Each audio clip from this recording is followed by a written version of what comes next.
Meanwhile, let members join. What we can do is we can wait for some more time. Meanwhile, we can recap what all we have spoken yesterday. See, yesterday, like since the last, this is the third day we have started off with the cyber security. The first 3 days we have given for, I mean, networking essentials.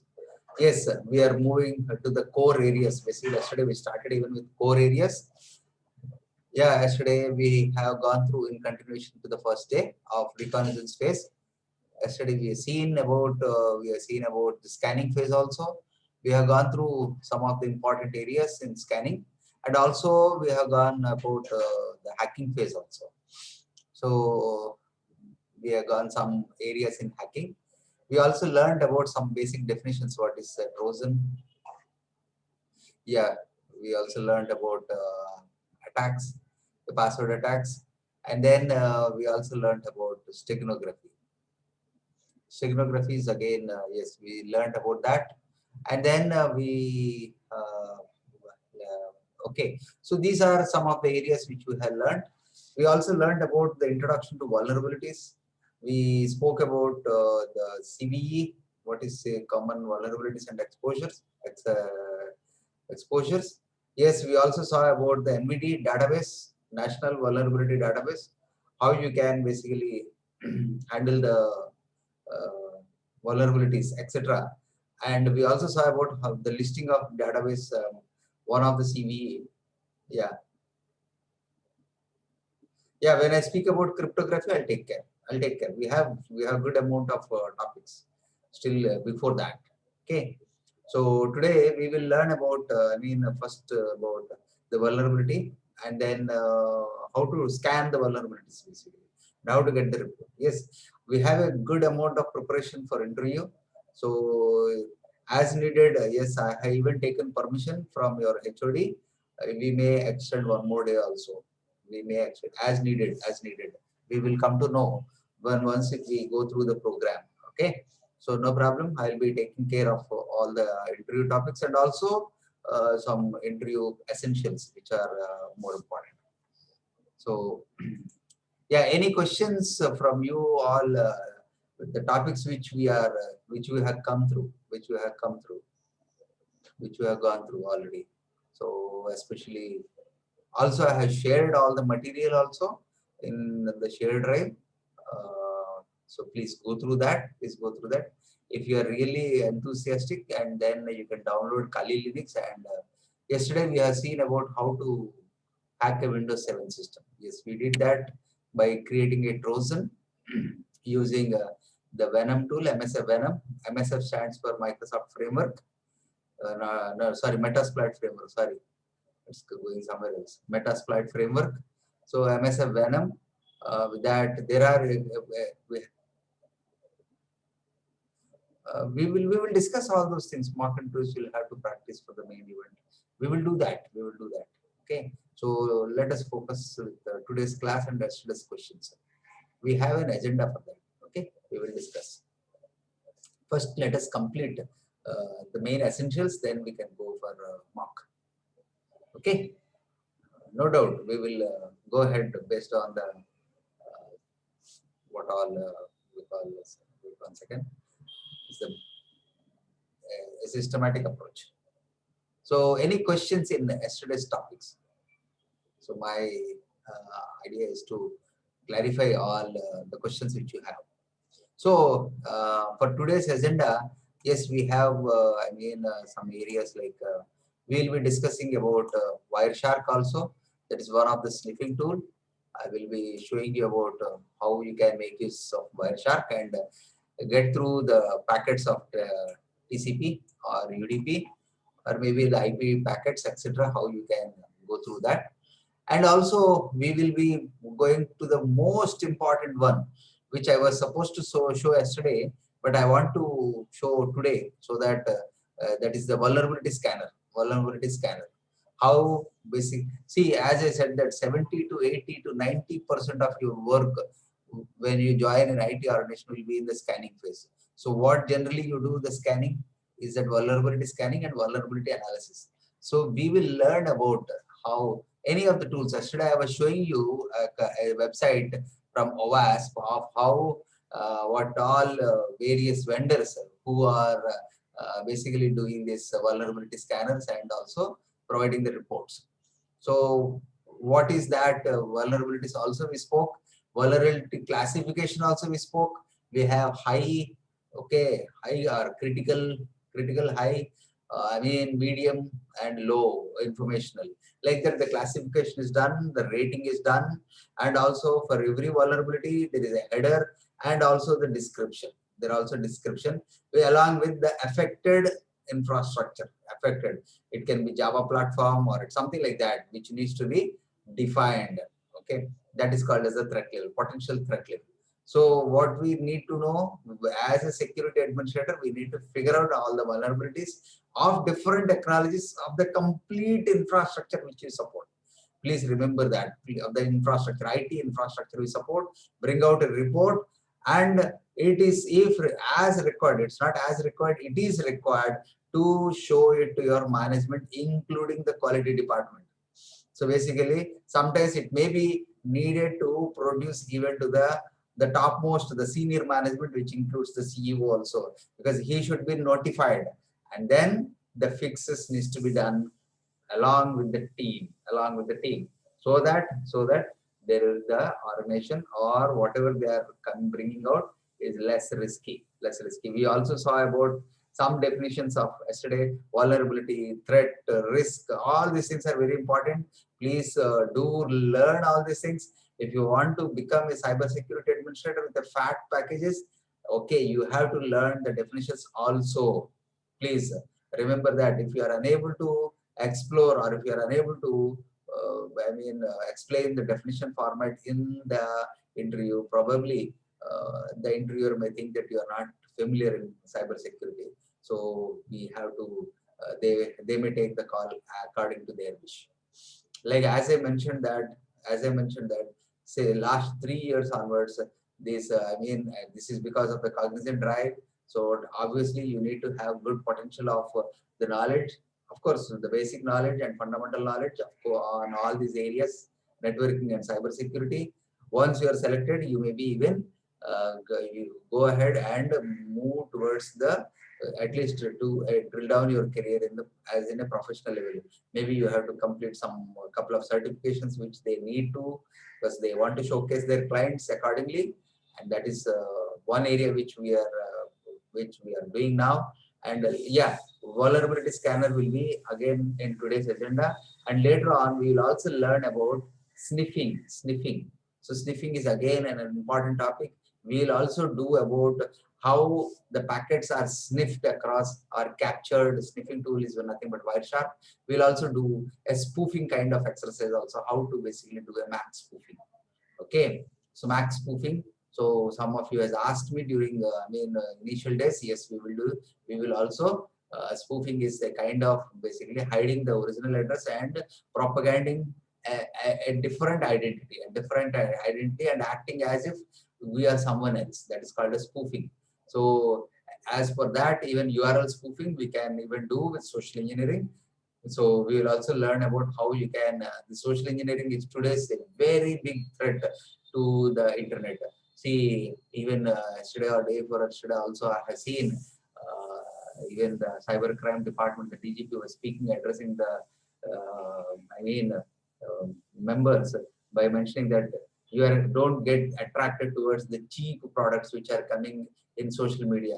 They have even announced also, like Flipkart, Myntra, and so, showing that you get a mobile phone worth of around 35-40,000 at a price of 8,000 or 10,000 rupees, 9,000 rupees.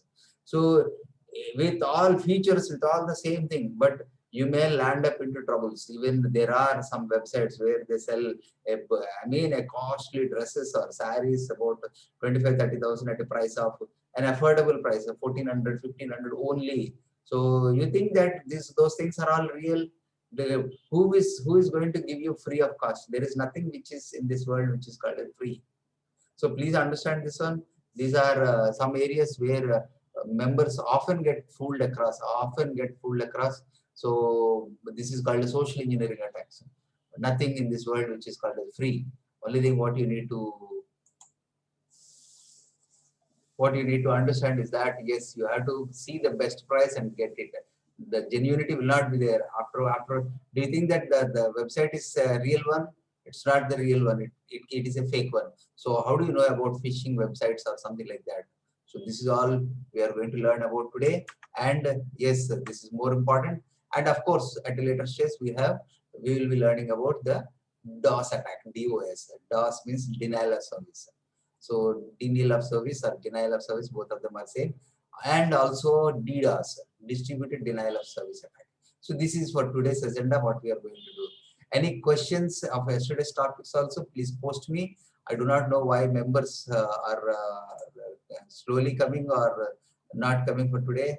Festivals come and go, but whenever there is a target for us, we need to go ahead based on the targets. Okay, that is more important. I always see productivity and also the gain which you are mainly gaining on this particular thing. What is this abbreviation? I don't understand. ECS NQT. NQT, I don't understand what is that. NQT. Sir, national qualifier test, sir. Okay, national qualifier test. Okay. Like I'll tell you one more thing also. Probably you might be aware. I'm not aware of that terminology.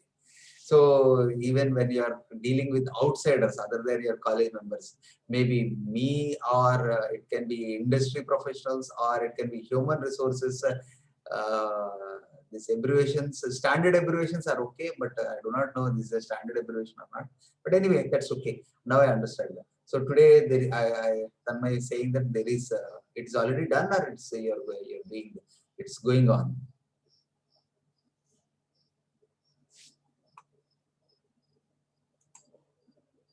Okay, national qualifier test is going on.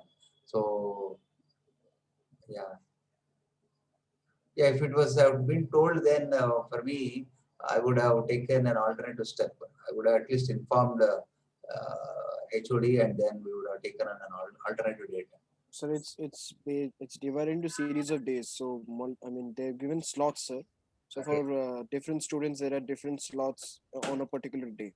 But was it known yesterday that these slots are given so and so timing so and Yes, so? sir, sure. I mean we were So it given would the have mail. been told in the forum so that everyone will come to know. And then we would have taken an alternative step. See, my main intention is everyone should participate and listen. It's not that something is going. See, the root of everything is only communication. The best communication, the best results you'll get it. You all may know, but I don't know all these things. Okay. So if you communicate, then only I'll come to know. Then we could have taken a different step rather than with the heavy preparation. Anyway, we are sitting in the class, we cannot do anything now. It should have been communicated yesterday. So someone has asked me only based on what is this festival, are you giving any holiday? If it is festival, the reason we may not, but if there are any national qualifier tests are going on and if all the many members are participating, then you should have informed me because these are all major career generating lines. So I would have definitely helped you out. In future also, you just inform me well during the class so that I'll come to know. Then I can address what next, what action can be taken. Even this morning when I am speaking, I was not knowing by any of one of the member. Okay. So anyway, that's okay. That's okay. We have to go ahead for the 6th day class since we have opened the class. Right. Any questions from yesterday? Anyone? Any questions of yesterday's topic? But let me tell you, cybersecurity is a very, very important domain. It will give you. Damn sure. Also, when I was speaking with your HOD, yes, there is a good amount of slots for you all who are the aspirants to get into this particular domain. They are very sure that about 30 to 35 members they are expecting from Geetam University only. Okay, so if you prepare well, if you are listening all the things, if you prepare well, you have you get a good opportunity in this particular thing. It's a reward for you, especially to the college and of course to me also because I am also a small participant along with you all, so that this is what is my feeling. Your success should always be the primary one. Okay. So please go through who are absent yesterday's video, which already I have shared yesterday itself. Okay, so that is the only answer which I can give you, and all the documentation also I had given it along with that. Okay, but please, my sincere suggestion is that whether it is good or bad, get a room, enjoy. Room means this time space, bring out the updates, learn the cyber security. You will get it. You will get it. Okay. So already I have shared once again the interview questions yesterday. Please download. We'll have a time for us to review this all mock and interview kind of questions. Okay. So before I start my today's program, yes, I had just briefed out what we are going to speak today. Can someone take the role of this co-host so that I can focus on that? Otherwise, members keep continuously asking and then they'll be missing some time. Okay, Tejaswini. Yeah, I'll do that.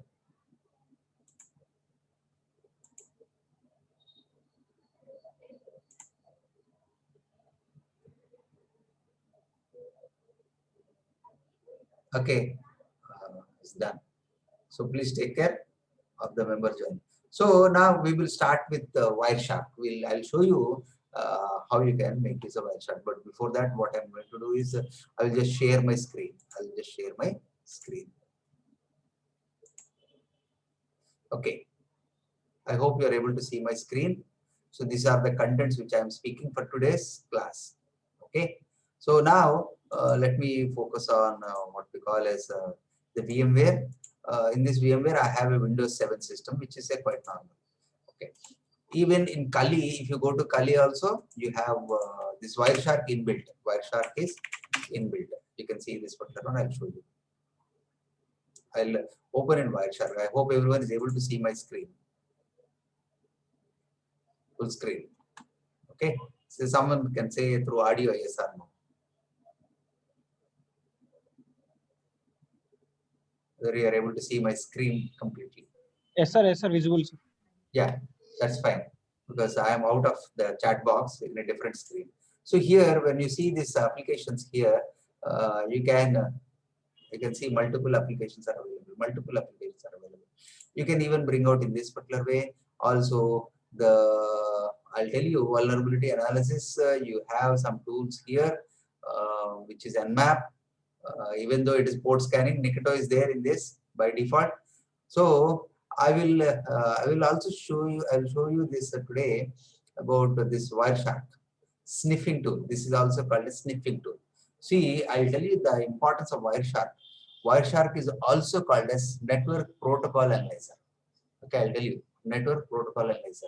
Very important tool for the networking people, networking and cybersecurity. So this basically what it does is it captures the packets. It captures packets from any direction. You can provide the filters. You only need to provide the filters. Once you provide the filters, it will display all the packets, whether it is TCP packet, UDP packet, in all layers it will show. Headers also will be displayed. And also you can, the most beauty of this particular one is that you can even store the packets in a file. You can store all the packets. The communication data is called as packets. Okay, so what I'm going to do, I'm just selecting this particular interface, and then this is my main menu of this packet filter, packet tracer. So here, if I say about where is this, all interfaces shown, wired USB. Okay, so I'm selecting this particular interface. Okay, so this is my main interface, main page. So whatever are the packets flowing across the network, it is running. You can even stop the packet to capture. You see this, each and every the source explanation is, I'll explain as needed. So you see this, there are about 3,000 packets which has flown till now, 3,200 packets which has flown from the time 00. You can see all the towers, like this is packet number 1, time, source, the IP address, the destination IP address, and the protocol, whether it is UDP or TCP or length and the info. Please understand first the packet tracer, then we can go ahead how we can make use in our real life. You can see this is my IP. I think if you see this particular one, where is my IP? It should be 41 only. Otherwise, I can go ahead and check what is my IP. Source is my system. I mean, IF config. Mine is 1.28. It will packet. It will capture packets across all the packets in the network. So if you see this any packets coming from source 1.28, it's mine. 1.41 is some other, and it is even showing the destination of this particular one. Okay, so I will try to basically see whether I can do any packet capture from this particular one. Okay, just watch this one. I will try to do some ping. I'll try to do some ping after this particular one. Again, I'll say new. Where is my this thing? So if I do this ping www.google.com, I'll say something to show that how these packets are capturing, and then we will try to analyze. We will try to analyze. Say this particular one. Again, I'll say file, close, don't save anything, continue without saving. Okay. Again, I'm starting. Okay. I'll say start or stop. I can pause and continue also. Start.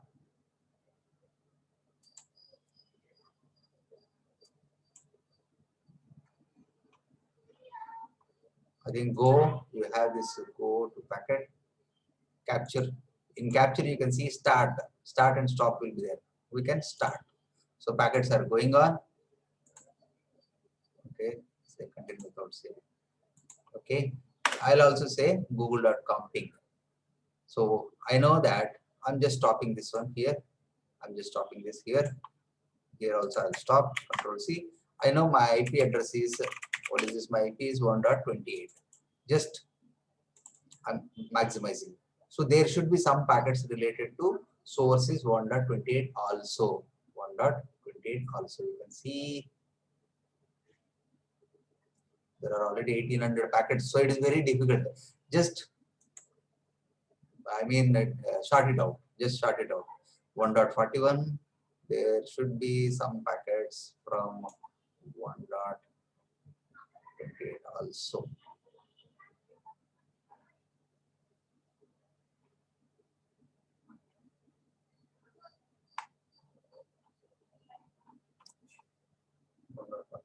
Or I'll see, I'll say based on protocol. I know I have done ping. So UDP, I do not want anything. Otherwise, I can go, UDP, forget it, ICMP packet, where are the ICMP?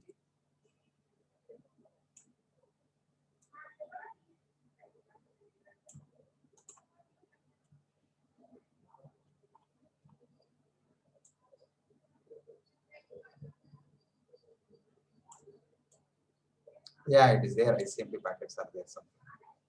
Yeah, V6 packets are there. I think it is showing my public IP address. Public IP address from source to destination, which is happening here. You can see this echo ping. Okay. These are all the packets which are flowing to google.com. Okay. 1.28, right? Or IP.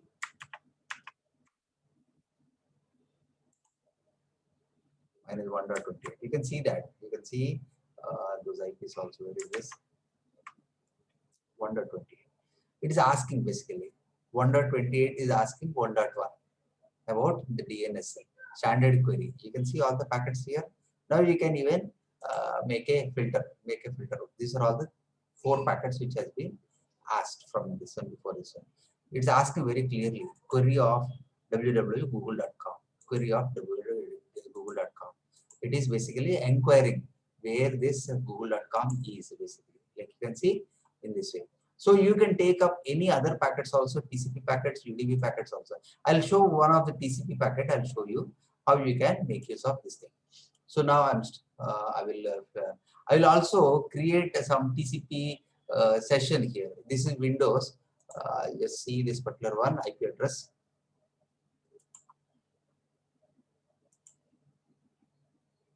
You can see CMD. Let me figure out IP config. My IP is 138. So I'll create an intermediate from 28 to 38, a TCP flow. I'll try to do a TCP flow.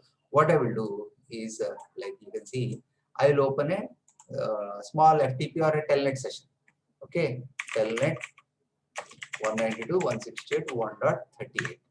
I'm doing intermediately. This acts like a sniffing. This acts like a sniffing basically. I'm doing a start once again. Okay, continue without saving. I can save if I want. What I'm going to do, I'll just say some activity. Some activity I'm doing. Basically, I'm trying to connect to Windows Server. Okay, login. I'll say root, or not root. I think star. I can say star. Okay, there is some. I think properties needs to be addressed. I think maybe I'll try once again. User one. Star. Star. Login failed. I don't remember the. Okay, user 3 stars. Anyway, what I mean to say that I have done some activity here. I'm just stopping this one. I'm just stopping this one. There are about 11,000 packets overall in a network. Suppose if I want to filter out all the packets which are flowing from 28 to 38 only. This is IP address is 28. So what I can do, I can select the source 28, any one of the packet, and then maybe you can say filter that, sort it out. It will align in order. First thing is that what you can do is that you can save. You can save these packets into my file. Maybe what I can say is I mean Windows packet. Do whatever. So here I'll just explore now. I'm maximizing. I have captured some data, whatever it is. The packet is going from 28 to 38. I just want to get those packets only. There are huge packets, 18,000 packets which has flown across in this. Or else you can search these packets also. Wait.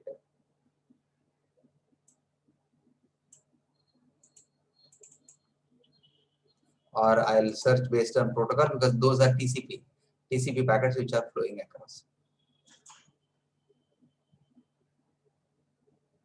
IJKLMNOPQRST. Yeah, these are TCP packets. These are all the packets which are, I mean, from 28 to 38.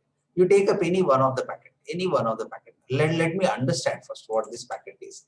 Just explore this. You see all the 4 layers are available. All the 4 layers are available. Please understand this one. This is more essential, the technical part.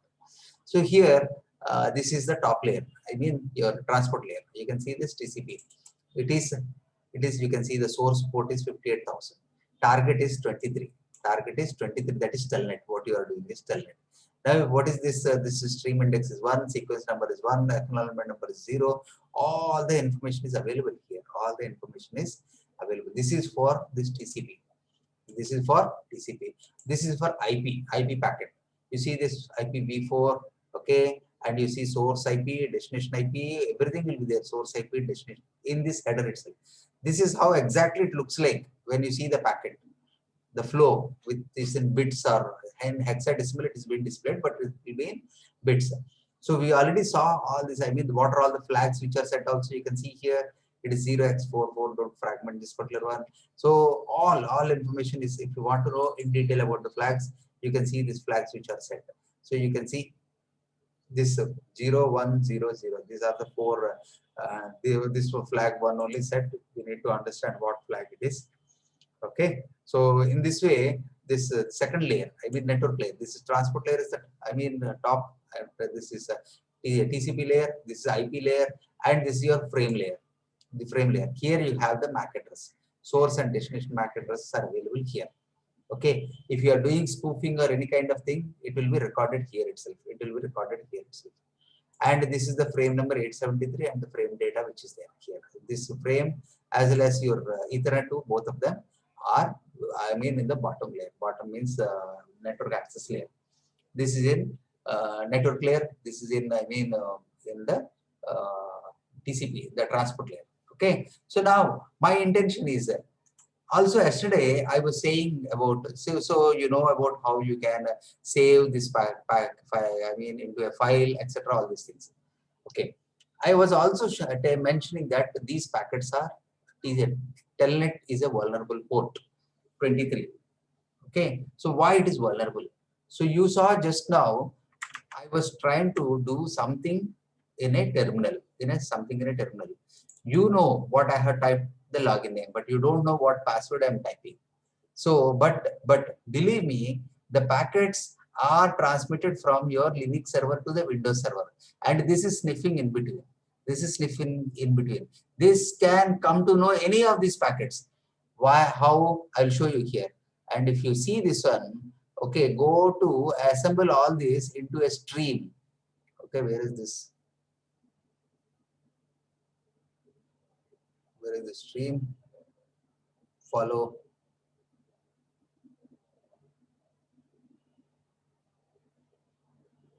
Yeah, follow this TCP stream.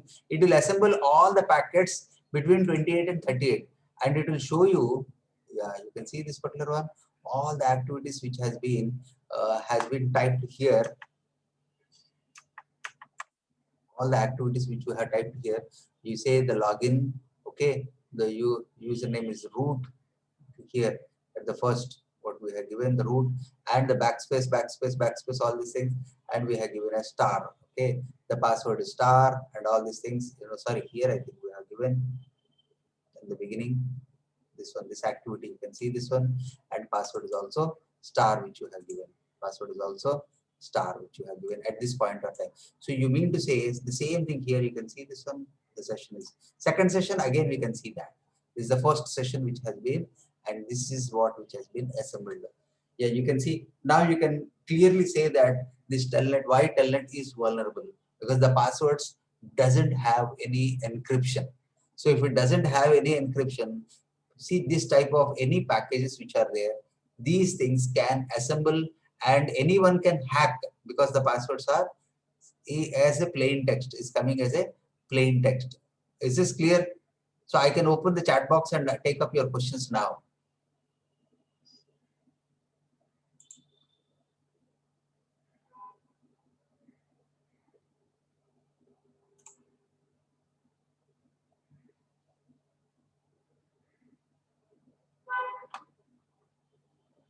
Yeah, any questions now?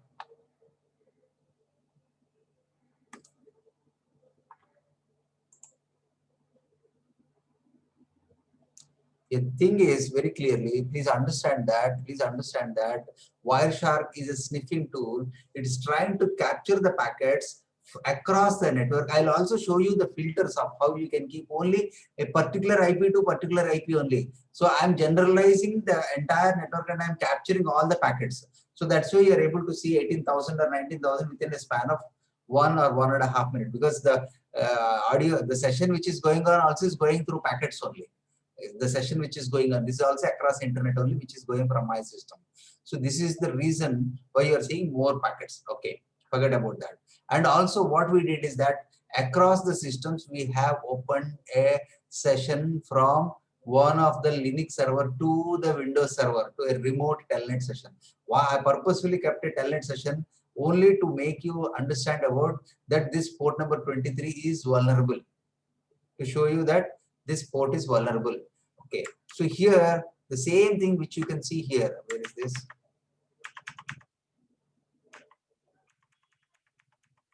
Okay, the same thing which you can see here. Whatever I have done here is captured across the network. I'm telling you. That's why even if your friend is logging into a telnet server with his password on his own, sitting on his desk, if you are having Wireshark, you can access. You can come to know what is the password. It's coming as plain text, and it's showing red is what you have typed, blue is what the system is giving across. You can even see the next session also about the second one a little bit down, a little bit down. You can see all the packets moving ahead, all the packets, telnet data is coming, it's coming across. Okay, just move ahead, just move ahead.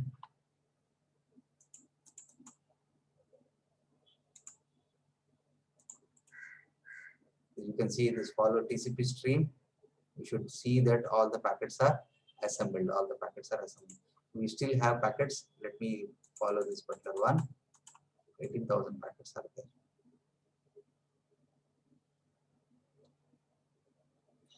Where are the other packets?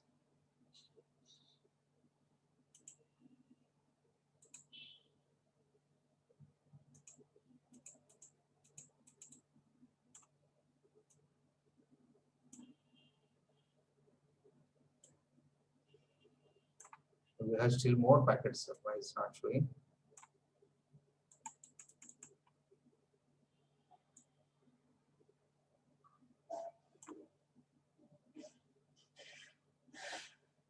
Okay, I will discard that. Once again, I will show you. Yeah, it is there. It is there. It is there. It is coming.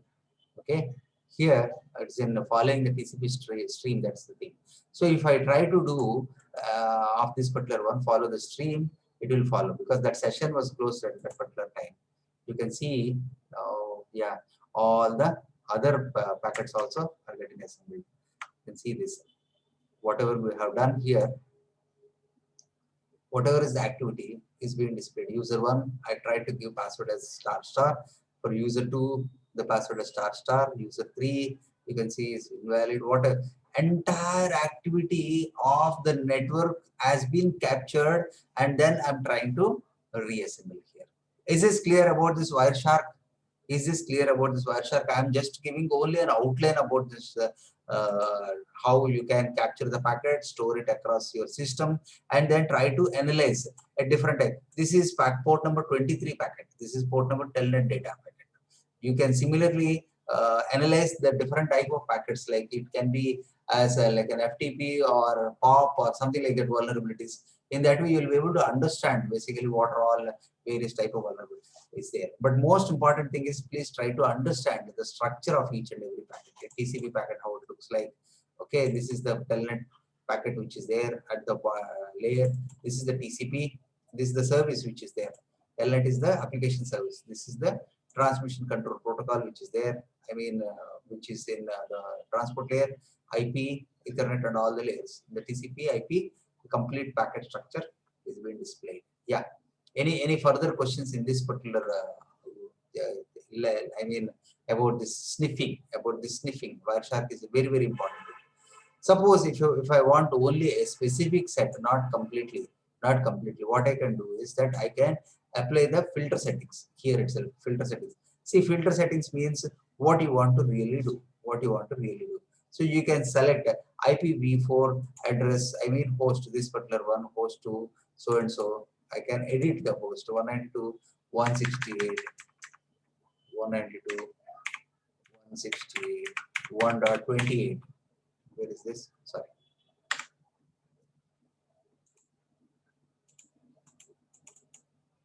192, 168.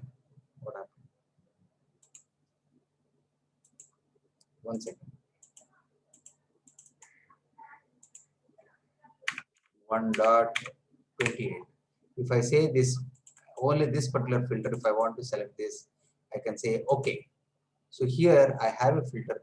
Once if I start go, once if I say capture start, so this will hold only the packets from that particular system only, or from 128 to 41 or whatever it is, source to destination. So you need to define. See, unlike earlier, no, it's coming all. I think we are not set properly. Capture, stop, capture, and say start. No, cancel. Filters. You please go to filter, capture filters. You can define TCP only. Only if I want TCP packets, I can get TCP packets only. Okay. So just say start, continue without saving. So TCP, UDP also are coming. Capture filters. I mean, if I say host, IPv4 host 1.28,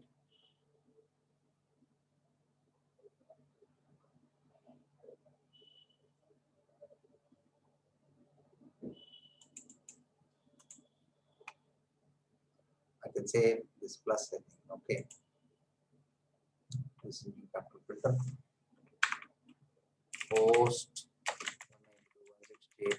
192.168 and you can give the name star and say this filter I want to apply and say okay, right? Capture and say start.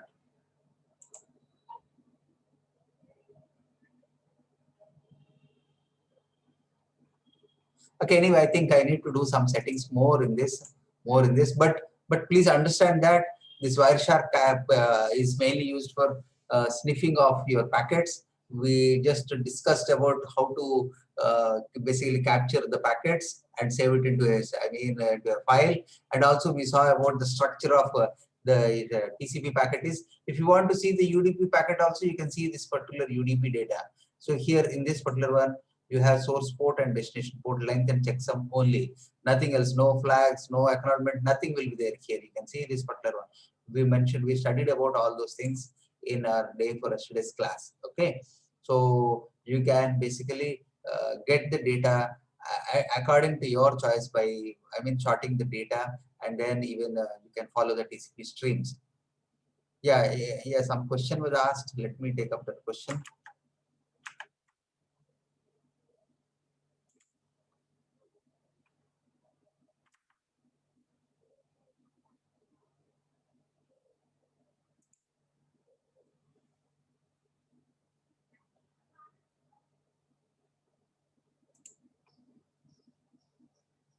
Okay, you are asking me once again explain.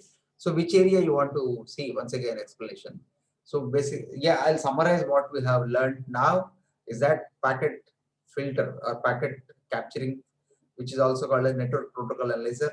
What we have done is we have launched two machines in virtual machine, one in Windows and the other one in Linux. What we are trying to do is that we are establishing a session from Linux to Windows and trying to capture the data from the tool which is called as Wireshark in Windows in Linux. So what we have done is that we have launched Wireshark on Linux server, and then we have basically tried to access a session, tried to access something. Password may or may not correct, but we are trying to give. Meanwhile, what we are doing, the entire data which is flowing across the network, we are capturing.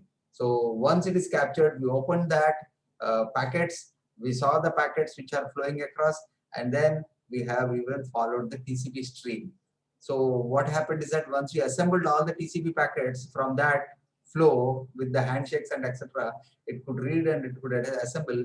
You can see the data as it is flowing. If there is encryption over there, then you might not have seen the packets as it is.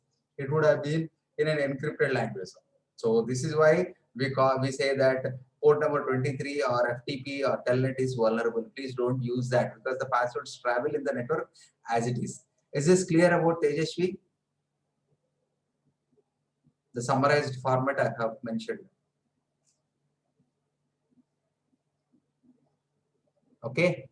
So any other questions also? This is I know this is see in 10 minutes or 15 minutes we cannot discuss all these things. But the very idea is that I want to show you how the sniffing is done and how the vulnerabilities do exist across. So we simply give a password for a session of telnet and then we forget it. But someone can be in between in your network monitoring all the packets and then he figures out your password. He figures out, but you may not know also that that someone has stolen your password. This is how the vulnerabilities come across. The same happens to SMTP also. The same happens to FTP also. If you are doing to a server remotely through FTP, someone can capture your packets and then figure out, assemble all the things, and in this way the passwords can be traced out. But whereas your SCP or the other things which are there, any HTTPS also, I say HTTPS also is secured. So that's why we use this particular one.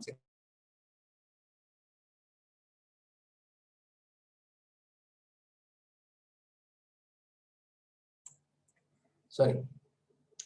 Yeah, any other question? Any other question?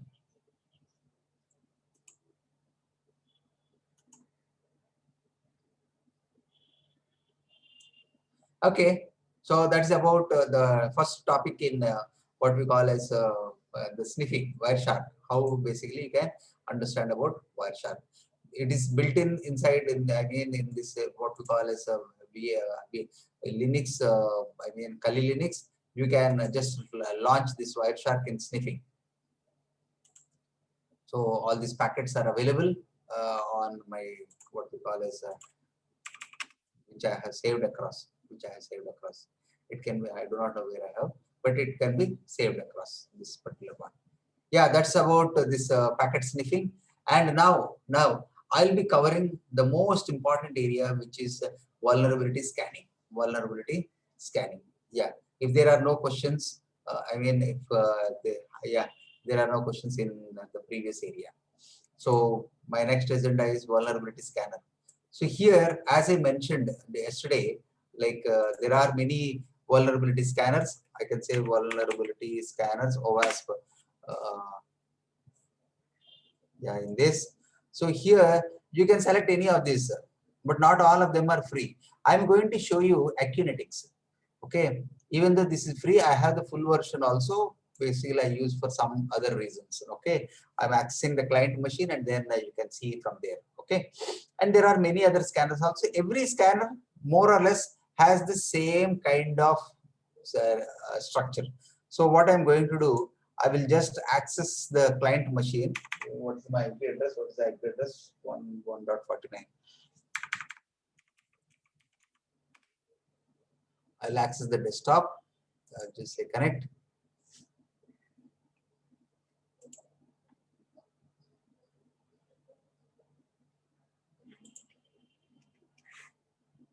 Okay. So here I have this Acunetics scanner. What I can do is ACU. This is web vulnerability scanner. WVS is web vulnerability scanner. Please remember this one and follow this one. You may be asked, or most of you may be asked about this. What is the scanner which you have gone through this particular one? Since you have not done any of this, the scanner is not free. You can do if you want in Nessus also, but more or less this has number of features. This has number of features. I'll be discussing about what really it does. This is a corporate one, so which has many features here. I will do a new scan. So suppose if you want to do a scan of githam.edu or any other website, you can do whatever you want, whichever website you want. So I'll just say next. I'll just say I can go say default values. It will immediately go into the web server. You can see this web server also will be displayed now, and also it brings out the information. So base path is / server banner is. It will identify what banner the website is running across. Just a second, it's trying to get the information, get server info for githam.edu. If not, we can try with a different website also. Or target URL we have defined, the operating system will be defined, also the website, which technology it is given through. That also will be, it is enumerating. It will come back within, I think, half a minute's time or 30 or 40 seconds time. Or we can try for a different website also. If by any chance this has been masked or this is not available.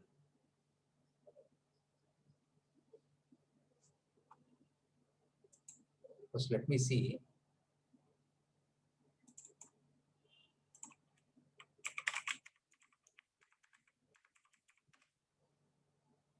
Okay, so same thing, which should be visible.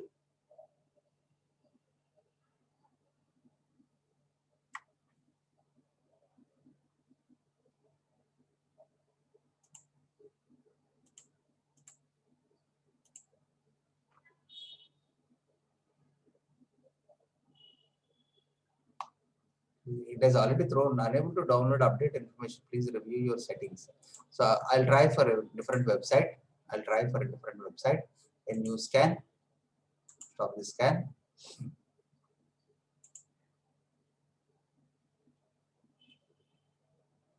Awarded by the user.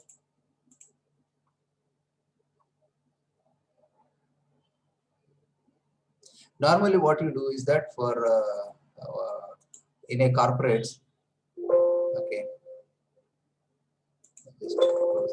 1 and open once again. It is stuck in between.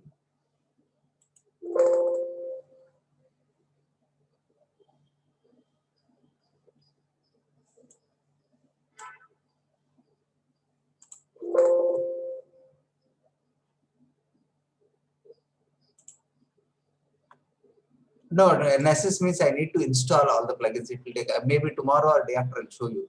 You need to download the Nessus. I can tell you the process today.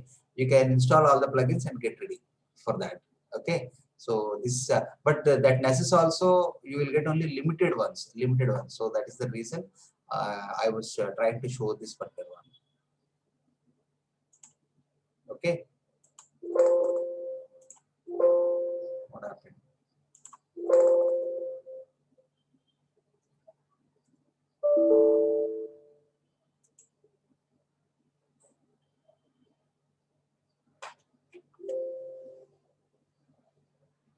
I'm just killing the task of this server which is there.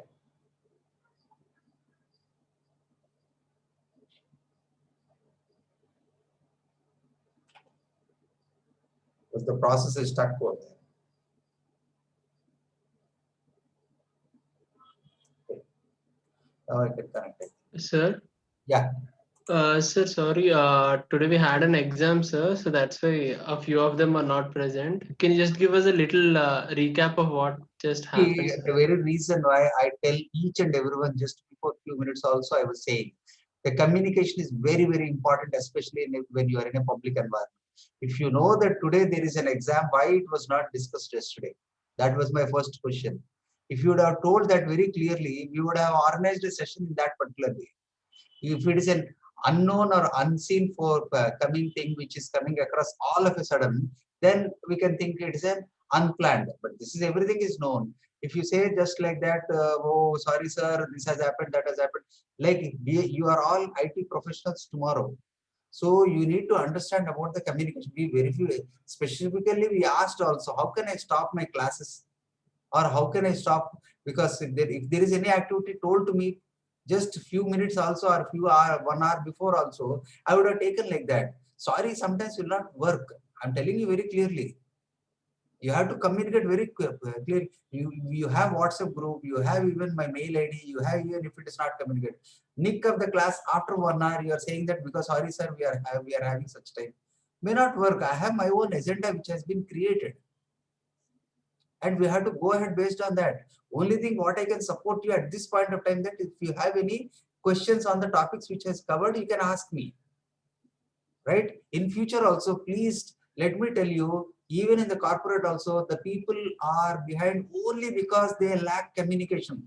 They fear to speak what will be for tomorrow also. If you give that particular information properly, it would be very easy for me to plan. That's all. This is my recommendation, which I'm saying it to you all. If after everything the incident is happening, and if you say sorry, it doesn't look nice. It doesn't look nice. I'm okay with all the things, but provided you should communicate. That is the thing which I'm saying. Is this clear? I'm sorry for the things which you have quoted down. I can also say the same thing. I'm sorry. But will that work? Sorry will work. My intention is to maximize the environment of what all which you want to learn. But unfortunate thing is, like if this is happening in this way, then my interest will go bad. It should have been communicated well in advance. Nothing more.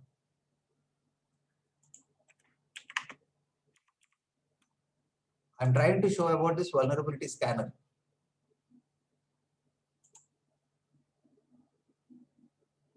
So may I know who has just now spoken?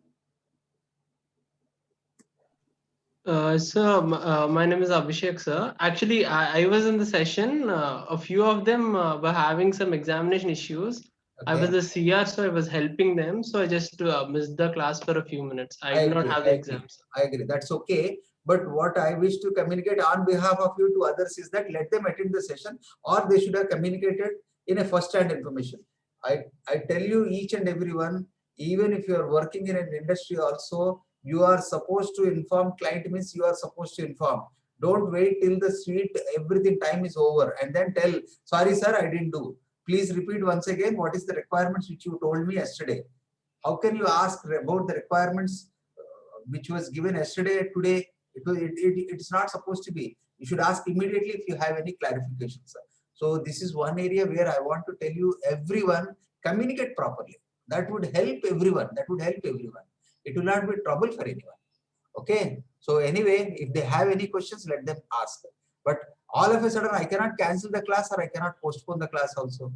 I cannot do that. Even if you would have told 1 hour or before the class, we would have organized something. Okay, since many of them are there, that was discussed in the beginning of the class itself, why the numbers are very less. Okay, anyone, if you would have communicated saying that today we have something, the technical keyword what he was mentioning, which you are mentioning, yeah, NQT, National, what is that? National Qualifier Test. If that is there, then automatically we would have taken an alternative step. Anyway, I'm going, what is needed now?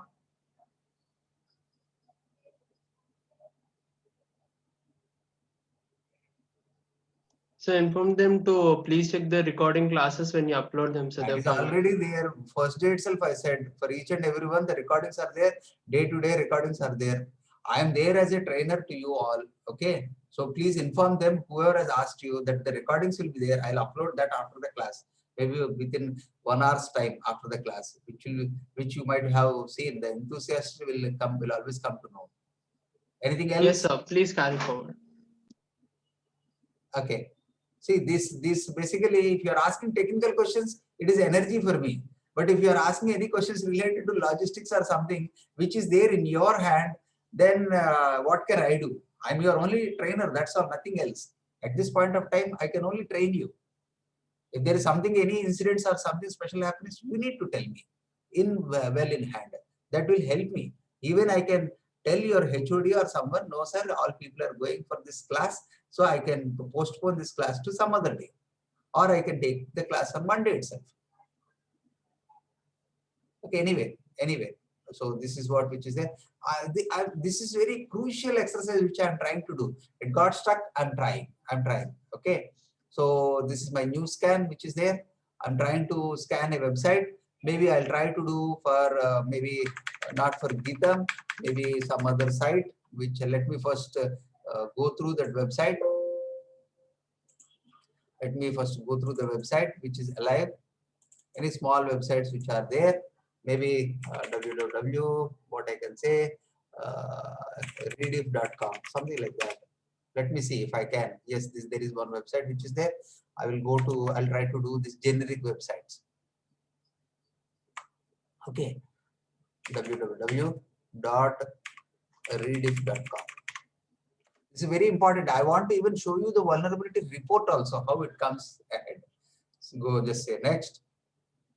Give all the default values, just say next, and it's trying to enumerate. First, let me see this. Okay. Yeah, it has enumerated. The server banner is something like Akmaiji host. Okay. It's trying to enumerate here. Akmaiji host. I'm just trying, let me see the next phase, which is trying to enumerate the operating system. Okay, anyway, let me proceed a little bit forward and then see if you have the login IDs, it will go in detail about all the scripts, etc. Otherwise, just wait.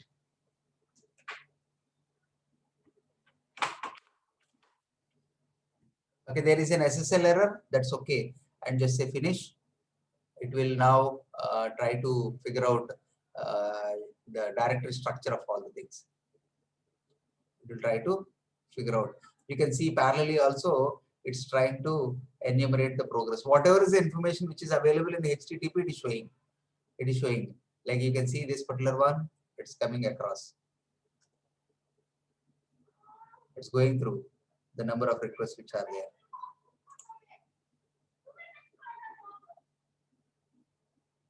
So you see there is one medium alert which has come now. There is one medium alert which has come now.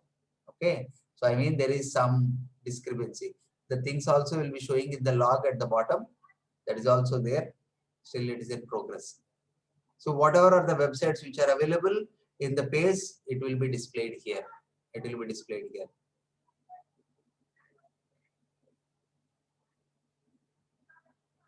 It's going through. It will take more time. If your website is having gigabytes of information in the front end itself, it will do only for the front end.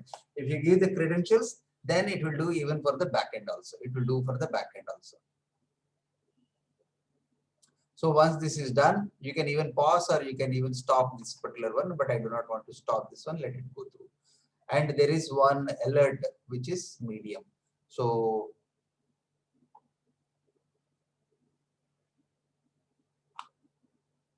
yeah, at this point, any questions? So parallelly, I'll be showing you how you can do for Nessus.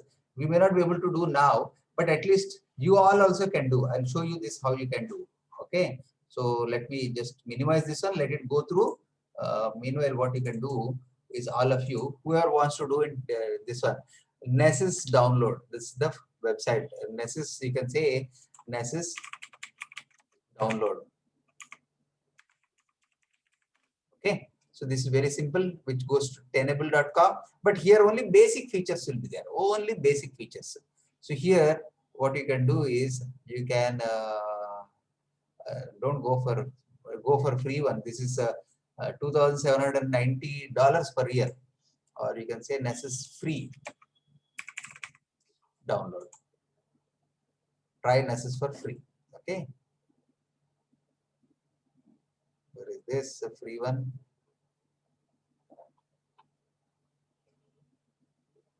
Not this.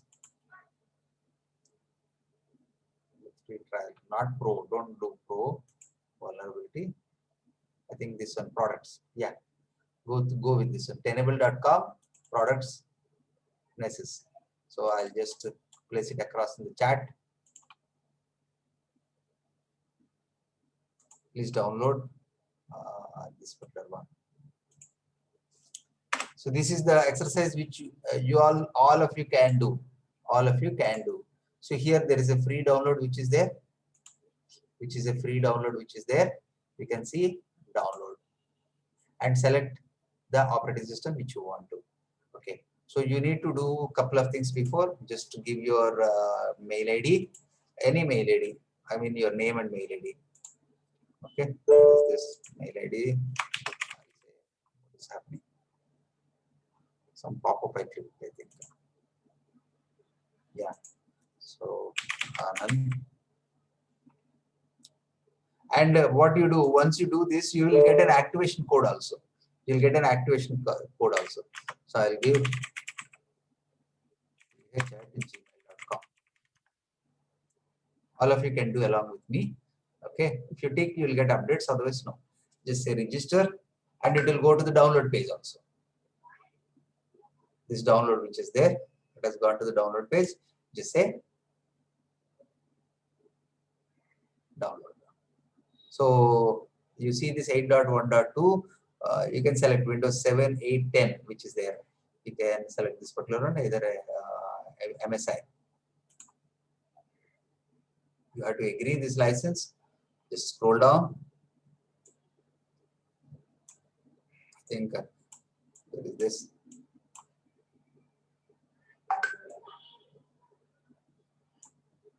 I agree.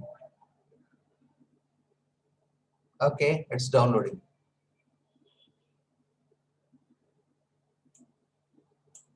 Okay, it's downloading. Meanwhile, let me see how much the status which has completed.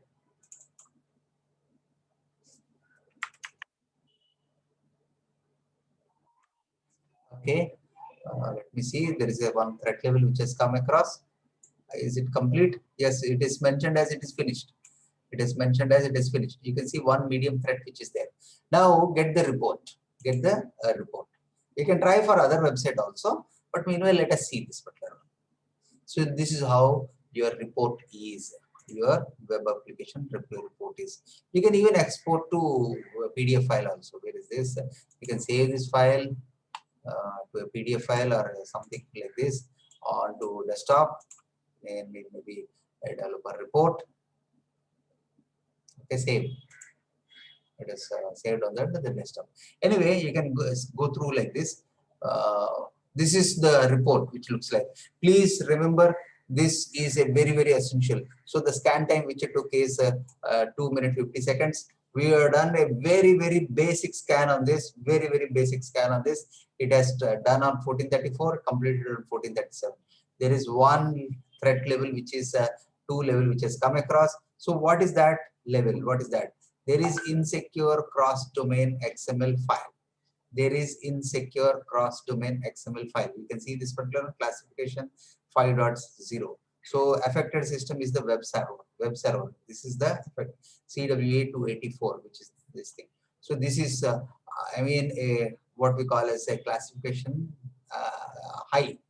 So here he has given this classification medium, high or medium, both of them are. High is critical, almost critical. This medium, low, informational. The top two are considered to be risky, bottom two are not that much risky. So you can see the other things also which are there about how to fix up. The description also is given here. Impact. Use of this insecure cross-domain policy file could expose your site to various attacks. So that is what. And now recommendation: carefully evaluate which site you are allowed to make so and so. It's up to them whether what they want to do. Okay. I mean the site owner needs to do this. In this way, this is how vulnerability analysis can be done. If you want to do a new scan, let me do once again for this githam.edu, or maybe I'll try for aucoe.info. I'm doing for a different Andhra University. Let me do. See, if I do it with credentials, then they'll come to know. Otherwise, this is an open scan. Whatever is the information which is publicly available can only be scanned, which only can be scanned. Okay. So here I'm trying to do no login sequence. If you have a login sequence, you can define. Okay. Just say finish. I think the web page is not found. 404. Cancel. There is no. So we can do some other website also if you need. Maybe website URL or web page also is okay. Web page also is okay. Like you can try. Anyone wants to do for any website, I can do it straight away. You can post it in the chat box. So meanwhile, I will the download has happened. I will try to install this one. Just say run. It's quite easy. And also the activation code is requires that your computer is running 32-bit. Oh, I was doing okay. It has recognized this one.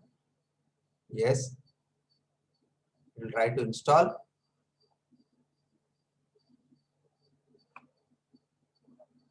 And also you should be getting an activation code also if you have tried that. Okay, there is a chat. Okay, so someone has asked me, let me try this if there are any vulnerabilities or not in this particular website. So where is this? hackerearth.com. Is this working across? Okay, it is showing some page. Hackerearth.com. So I will try to scan this website. Hackerearth.com. Let me see with the default settings.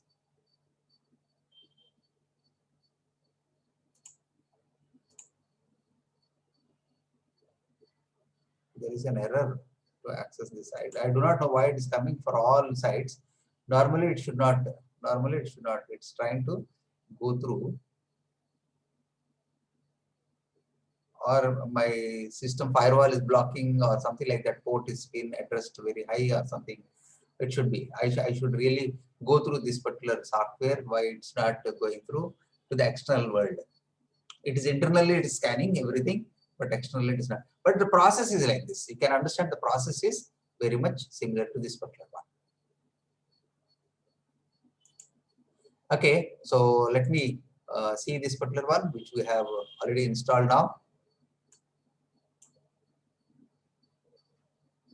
I think we have downloaded and we have installed, I think.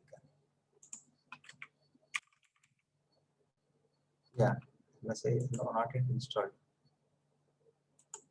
I think we have downloaded the wrong one, I think. That's what WeChat has thrown the message. Mine is 32-bit. No, mine is 64-bit. That's why it has shown that message. Okay, but where is download the message? In this, I need to download the 64-bit for me.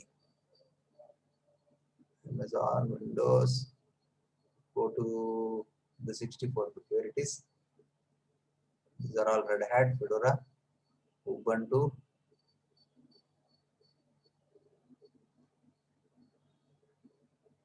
At the top only it should be, this is all 32-bit. Amazon Linux, Debian, Kali, Red Hat.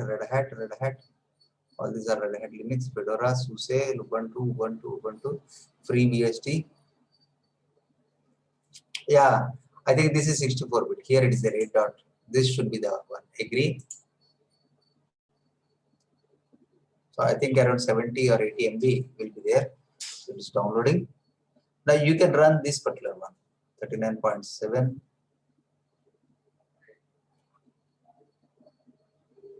Eight, 61, 66.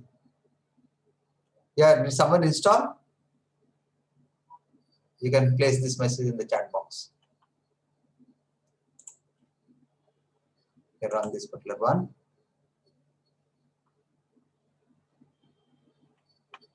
Just say next.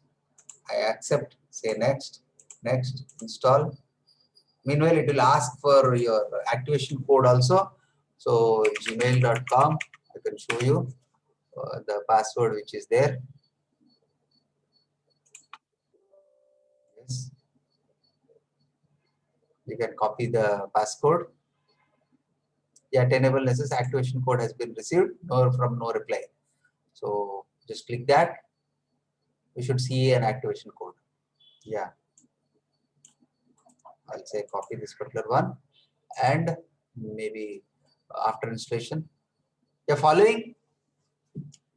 Any questions till now? This is how you can do with Nessus also. So I want to spend good time with vulnerability scanner because this is a peculiar thing where everyone should understand how these vulnerabilities are. Agree? Just install. Okay. Okay. Uninstall and install the latest one. Close and finish.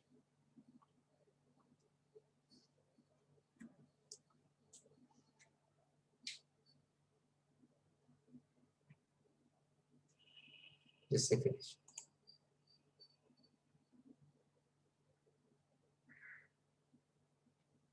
Okay, so it is taking up to the local host 8834. Please remember this URL. 8834 is the port which is there. Connect via SSL.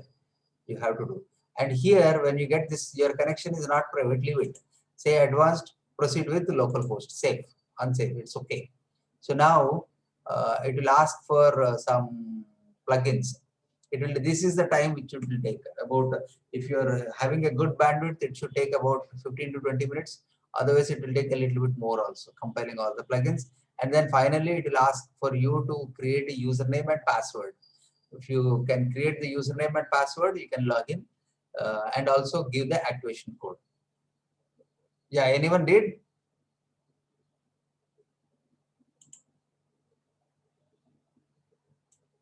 Okay, we will do that. But first, let us do this one also.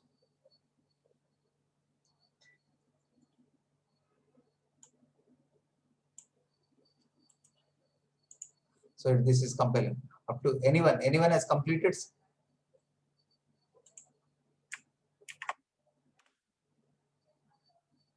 So let me do this particular one because some these things are operated on cloud, and cloud has a security in between. So yeah, Nessus Essentials. It is asking for welcome to Nessus. Go for Nessus Essentials only. Don't take up any other thing because our product is that. So first name, whatever it is, this will be the registered.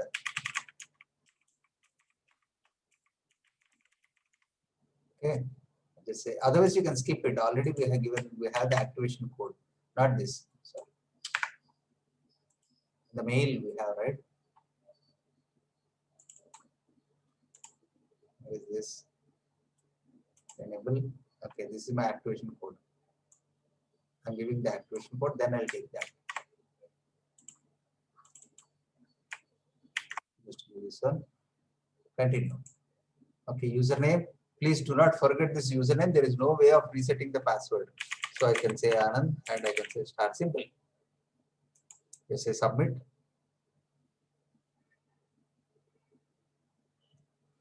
Okay, your setup is complete. So it is downloading the plugins. This should take approximately 10 to 15 minutes. Okay, so I think this is over. This work is over.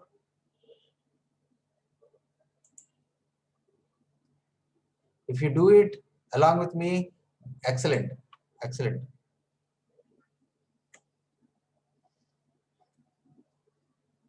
So it is downloading, and okay, anyway, that particular website also, one of your friend has asked, let me try. Copy and new scan.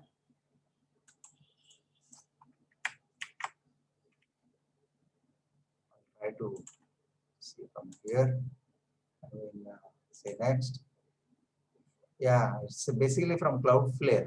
So these people will have some kind of what you call as they'll restrict the scanners. They will not allow the scanners. Okay, there are all providers. They'll restrict all these things. Yeah, I do agree. They basically keep this kind of what we call I mean a kind of inspectors. Okay, a kind of we call also call as inspectors. So they basically monitor this type of websites if anyone is doing such type of activities or not. So if those things come across, it will stop doing all kind of activities until unless if you have logged in. See, error has come and there is an SSL certificate also. I need to get the certificate. Then only, otherwise without any SSL, I'll be getting that kind of the structure also I'm not able to get. Okay, it's trying to do whatever is the available things which are there, available things which are there. Is this clear?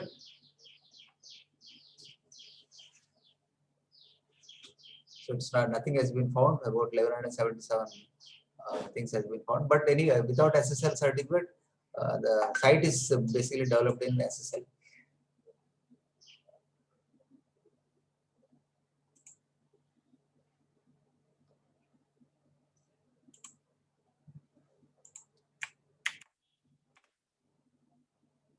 The site is applicable, site is available over there also. Thing is, it's not accessing. This provider is not accessing. He is not giving. A kind of monitoring is there. A kind of monitoring is there. Okay, so that is about that. Meanwhile, let me see. This download is happening. The download is happening. So, any questions till now?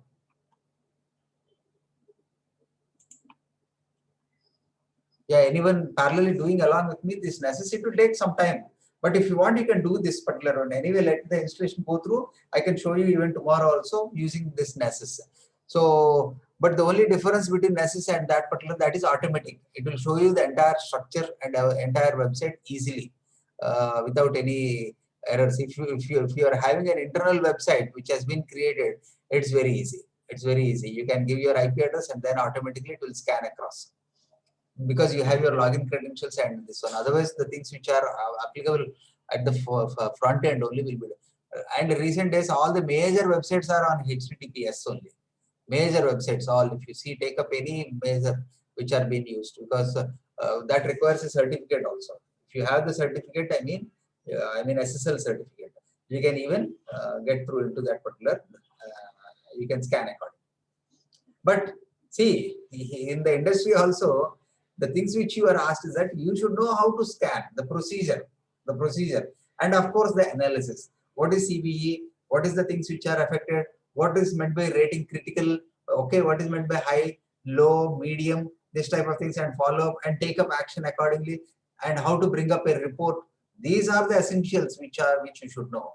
So analysis means is later. Along, you cannot do alone for all the technologies. What you are going to do, when once all the technology report comes into the picture, you will sit along with the technical team and tell them, oh, you have designed a software of so and so, but there is some PHP error which is there. You have designed on so and so technology, there is a cross-site scripting attack. We will be demonstrating cross-site scripting attacks also, how these things and SQL injection attack, all these things also practically also we will see. Is this clear? Okay. So it will take time. This one. This is about this vulnerability scanner. This is about this vulnerability scanner. Any questions? I'm moving ahead with the next topic, which is what is this? The next is MAC spoofing. I'll be showing about the MAC spoofing. Okay. So what is MAC? We already know about MAC. MAC address is nothing but the 12-bit, 12-bit hexadecimal numbering, or a hard-coded Ethernet address or network address. So not network address, Ethernet address, or the Ethernet address. Ethernet address, which we call, which is hard punched inside the card, which is applicable in layer 2. Which is applicable in layer 2. So many people, they try to cheat by saying that yes, I'm so and so, so and so, like this. So the MAC address is based on the hardware, but that also can be spoofed. What is the meaning of spoofing? Spoofing is hiding the original content and showing something which is not yours, and it can be, sometimes it can be even from a different member also, It so happens in that particular way.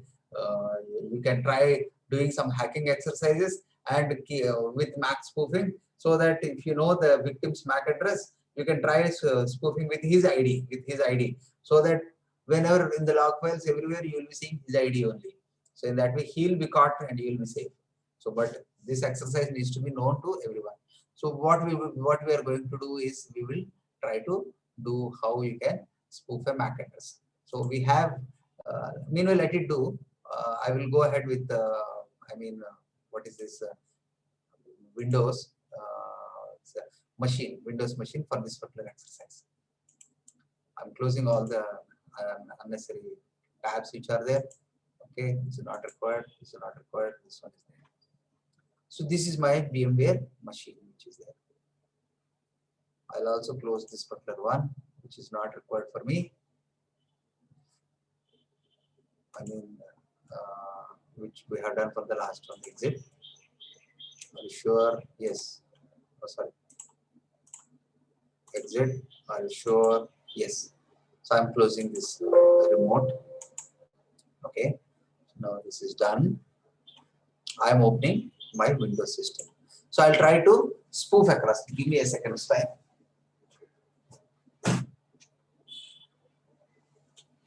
I'll try to spoof across. MAC spoofing. We have two methods. I'll be showing you how to do in two methods. One is in Windows also I have a tool, once again, which I can do this MAC spoofing. And in Kali Linux, of course, I can do with the MAC spoofing.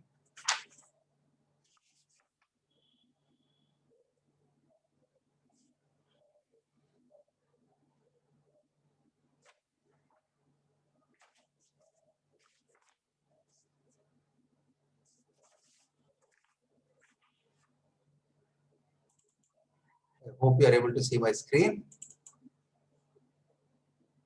I have all the tools here. See, yesterday someone was asking me, I have kept the sheet along with the URLs where you can download all the tools.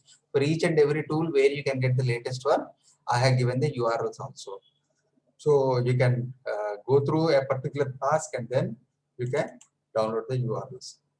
So here I have the sniffing exercise, sniffing. So I have a tool called as SMAC. Okay, SMAC. Just install this SMAC. Okay, just run this one. I'm doing this exercise on a VM machine, not on the real machine. Because if I do it on a real machine, my session will terminate because of change of MAC addresses. Okay, just finish off. Remove all. Okay, so I accept. Register, I don't have register. So I can say proceed. So this is a trial version which I have. If you have a real version, then you can do full. In this trial, see, there is one what we call as interface at the top. Everyone able to see? So I'll see this one. I'll show you this one also. In the C prompt, if I say get MAC is the command. Get MAC is the command. You can see what is the MAC address of this particular device. You can see this is 00C 29 E3 A670. The same one is displayed here also. Active MAC address of this particular IP. Is this clear till now? This is again a very important access how you can spoof the MAC IP. Since this is a demo version, it can only spoof to one address only. It can spoof to only one address. So that too, you can see this particular one. You can spoof to I think 010101. I think something like that. It should be okay.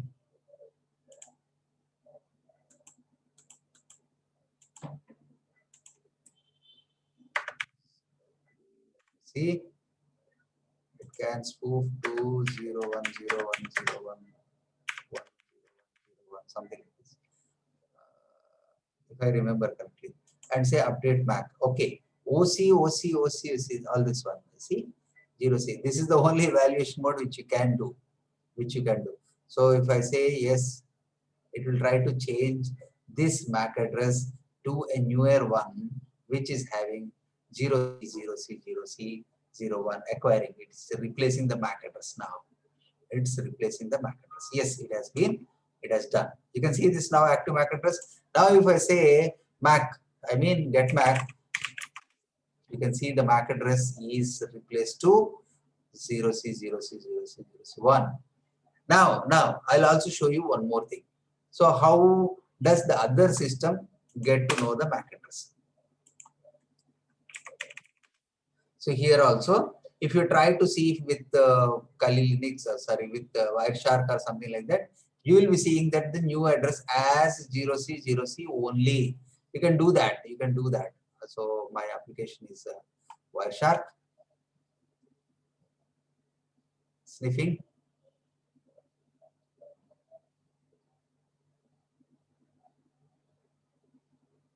Right. It's running. Okay, I'm trying to say something. This particular one. Let it open. Because there are too many processes which are running across. This one also is using some bandwidth and also all the other things. So naturally, the system will underperform. Okay. So now what I'm going to do, I'm selecting this one. I'm selecting this particular one. Okay. And just try to ping a traffic. Just try to ping 1.38.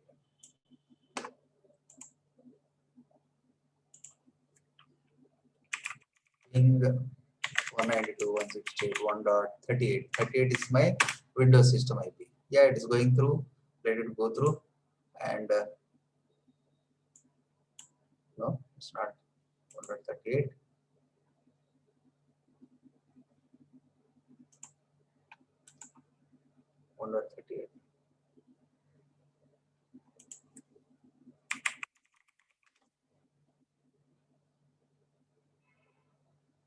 The IP has been changed now. It has come to 1.16. Anyway, that's okay. It has renewed because the MAC address has been released. Okay, 1.16. Yeah, it's pinging. Let it ping. You can see here some packets are getting captured. 10,000 packets are there. I'm just stopping this particular one. Okay, so I'm just stopping this one also. You can see this. Okay, I'll minimize this. I just want to see whether packet tracer also can trace this particular IP or not. MAC address, the spoofed MAC address. So let me see this. What is being shown across? I'll see this ICMP.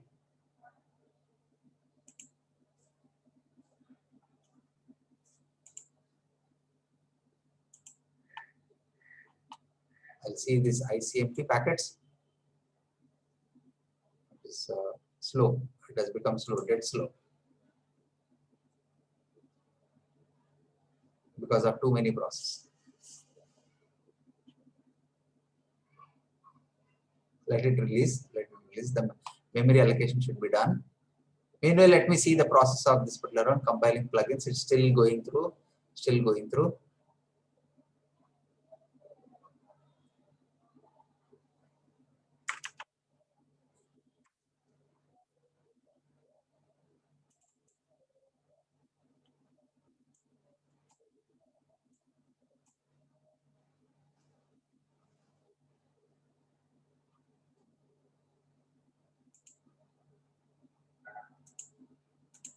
Okay, it's a bit moving, but it's very slow.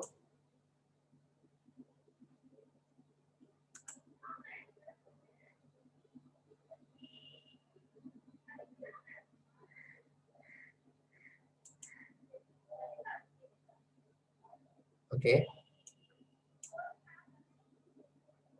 I need to get 1.16, right? Yeah, I'll take any one of this packet. I'll open this packet. I'll open this packet. Now open the frame. You see that? You see this? No, sorry, you see this? The destination one. It is 0C, 0C, 0C, 0C, 01. Even your packet tracer Wireshark also has not detected. This is called as MAC spoofing. Is this clear? MAC spoofing, spoofing of MAC IP address. We will also learn now how to spoof even your IP address also. That also we will learn. And before that, we will also learn about one of the attacks called as denial of service attack. Denial of service attack. Is this clear? Any question? Any question? See, we are doing critical tools basically. Please understand, within our limited environment, we are able to do everything. Any questions about this MAC spoofing? I'm ready to take up.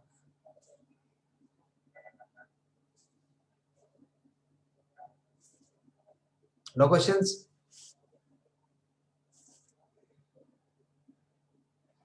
Today I'm a little bit disappointed because only 14 members are there total as of now.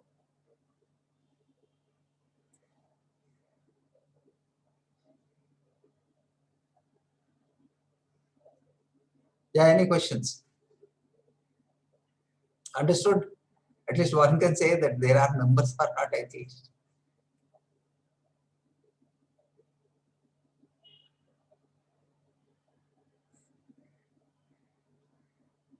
Okay, what should I do now? Should I continue or no one is listening? Please let me know now because I do not know anything about that exam point of view. You can continue, sir. Sir, today so many of them writing a thesis exam, sir. Already it was told 3 or 4 times by your members now. Oh. So what should I do now? I'm asking. Sir, you continue, sir. Because if you are not responding, this will not be encouraging to me at all. Already members are low, and I'm asking. As you see, with great effort, I'm doing all these exercises. Not all trainers can do all these exercises in no time. It's not coding also, just to show the code and compile it and finish it off. I'm playing with a lot of infrastructure, 5-6 systems I'm playing. And if you are not supporting me, there is no encouragement for me. I cannot do like that. Background we are also But doing. no, you are not answering. I am asking yes or no, keeping my hand. No one is asking any question. No one is saying that whether you have done it or not. I am asking. I asked number of times, is anyone downloading Nessus or not? No one has said yes or no till now. Yes, sir. We are doing. See, even now also, please tell me. If you are telling me, then only I'll come to know. I'm not what we call as a god or something where I can enter into your minds and think that, oh, there is an exam going on. Sir is asking like this. What should we tell? Doesn't he know that there is an exam? Nothing like that. If you tell, yes, we can teach these topics on some other day.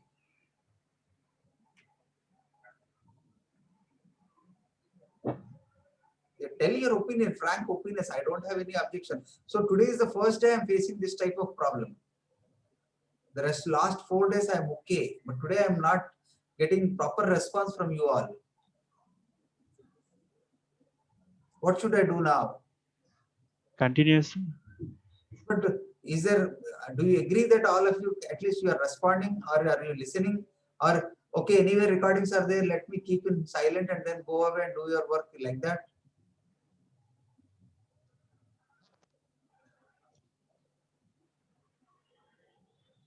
Any answer?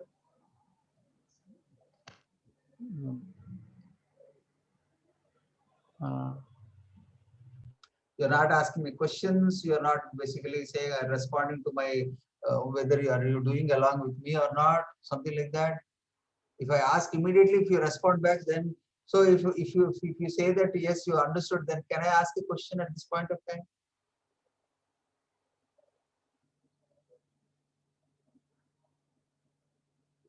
Now you are not responding.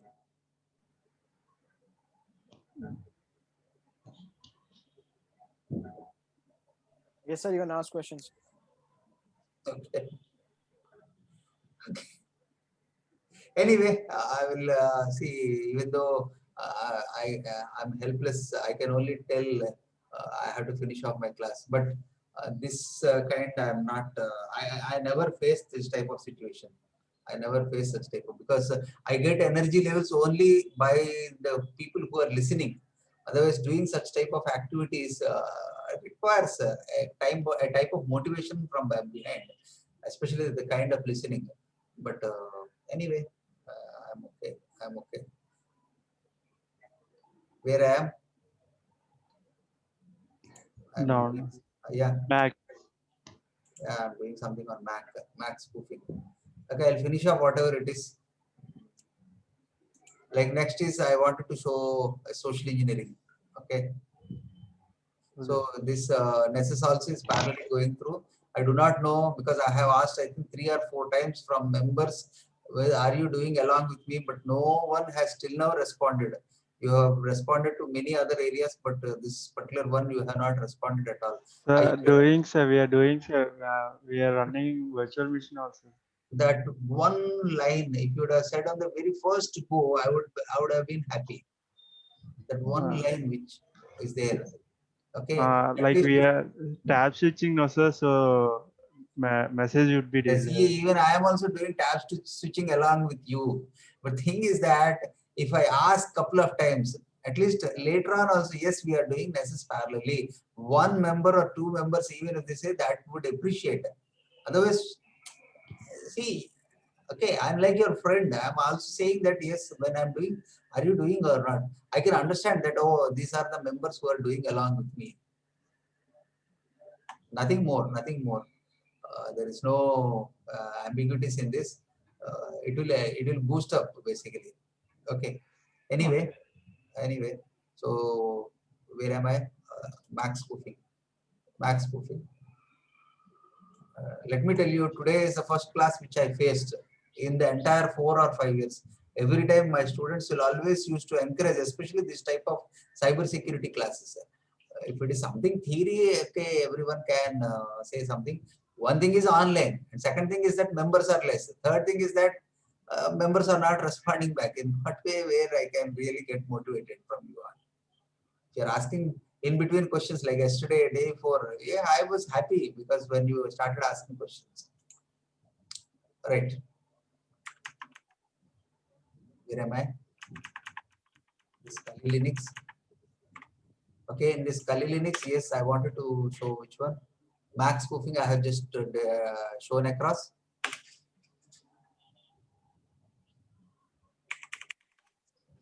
Now I'll tell you about this denial of service. Denial of service. Okay. Before I start about this denial of service, I'll show you some documentation also. I thought of showing you some documentation and take some questionnaire also along with you. Okay. So because these are I will be sending you these notes, but unfortunate thing is that I'm sending notes. No one is asking me questions. No one is asking before the class or after the class. If you start asking, then I can think that you're reading at least. So here in one word or one line answers, I have made a compilation like white box, threat, vulnerability, exposure, exploit. You can see all these things, rootkit and all that. So main areas which I want to, for every topic I have made a one-page notes, which will be helpful for you. This is Google hacking also, which we discussed on the very first day about the tags. This Nmap also we discovered. We discussed about this discovery scans, normal scan, TCP connect scan. or inverse scan, etc. Okay, all one page, all one page. These are all about TCP flags, ports and protocols. So these are the important ports which you should know, especially here ports. These are the protocols at the top. Okay, when you say about the ports, you see FTP, all this thing in a summarized manner. So please at least remember 5 or 6 ports, not all. I am not saying that you need to remember all. Majority of the important ones. Maybe FTP, SSH, Telnet, SMTP, maybe DNS is port 53, HTTP is 80, okay, POP3 is 110, okay, SNMP is 161, okay, like that, like that. So now coming back, why I was showing you, because this one also I have shown you day for yesterday, the dictionary attack, the brute force attack. Brute force, I didn't show you the attack, actually the dictionary attack. I was telling you about this method of brute force. And this Trojans also, please remember, this one also is very, very important. I mean, they may ask you, can you tell some type of Trojans which you know, which you are familiar? You can, yeah, Kumar, you can ask me. So, a port number 22 is SSL and SFTP, no, SSH, sir. SSH. And SFTP also uses a port Not 22. SFTP, not SFTP, SCP. SFTP. No, SFTP is not Secure, port number 22. secure file. No, it's not. SFTP is not port number 22. Okay. So SFTP uses something else. I can show you. You can ask SFTP port number. SFTP, Secure File Transfer Protocol port. Okay. So it uses something else. It may use port 22. We call as SCP. We call as SCP, secure copy. Okay, but that uses SSH and the FTP, SFTP. Okay, I can take that. SFTP is port number 22, but we call that as SCP. SCP port. Okay, this is port number 22. Secure copy. Okay, SCP port number is SSH 22. In commonly in our day-to-day work, we call it SCP, which is nothing but a secure FTP. Secure FTP. Right? Okay, sir. Yeah. So that is about that. But FTP is different. SFTP is different. SFTP, as mentioned by you, it is secure copy. So now coming back to the focus. So this is a kind of revision. I'll take up revision classes at a later stage. So here they may ask you what are all the terms. What is a binder? What is a rootkit? What is a Trojan? Okay, what is netcat? What is hoax? What is keylogger? These are all the definitions. Binder means, as I mentioned earlier, one genuine program will be there, one malicious program will be there. These two mixed together. You may ask for a genuine program. I'll give you like this. So once you install the genuine program, what will happen? This Trojan also will come out and it will land into the system. These are called as binders. Your program also will be there, but this one also will be there. More or less, all these what you call as untrusted programs or untrusted play stores, etc., has this kind of binder programs. You ask for one, you'll get the same one, it will work, but along with that, you'll get something else complementary. So malicious programs gets installed in this. Rootkits also, this is also a kind of Trojans. So please learn this one, famous Trojan. This is not much important, but the terminology is important. Hoax, you heard about this. Keyloggers, okay, memory resident, a kind of memory resident programs which are there. Netcat is also there. I'll be showing you this experiment of how you can open a port and then how you can access to this to that particular system. Virus also, you may be asked this particular one, the life cycle of a virus. Design, replication, launch, detection. First, the virus is designed by any virus is nothing but a software code. So once this design is done, it will try to be replicated to all, the systems across the network, wherever it wants it to. That is called as, that is the launch phase of that particular. That is the virus spreading phase. And then from detection is required. What antivirus does, it detects the virus, it is incorporated and it is removed. That is how the life cycle of virus come across. This is again a very, very important one. Boot virus, macro virus, network virus, stealth virus, polymorphic. I'll take up this class some other day. But why I was showing you, to show this kind of MAC spoofing, which I was discussing just a few minutes now. MAC flooding, Flooding is nothing but throwing it off. I'll be showing this DOS attack with help of the flooding, with help of flooding. So denial of service is nothing but how the denial of service happens. I'll give a simple example, which I was about to do. Like, you know that there can be some websites where they mention that so and so, like Amazon is coming up with a great India festival from so and so date. So naturally, all himself, when he's coming up, everyone will be ready with such type of things. So during that particular time, the competitors, in order to create, maybe they also have the same product, but in order to maximize their product sales, also what they do, they'll try to make sure that the competitors' websites are not available. How do they do that? With the help of this DOS kind of attacks. So I'll tell you how they do.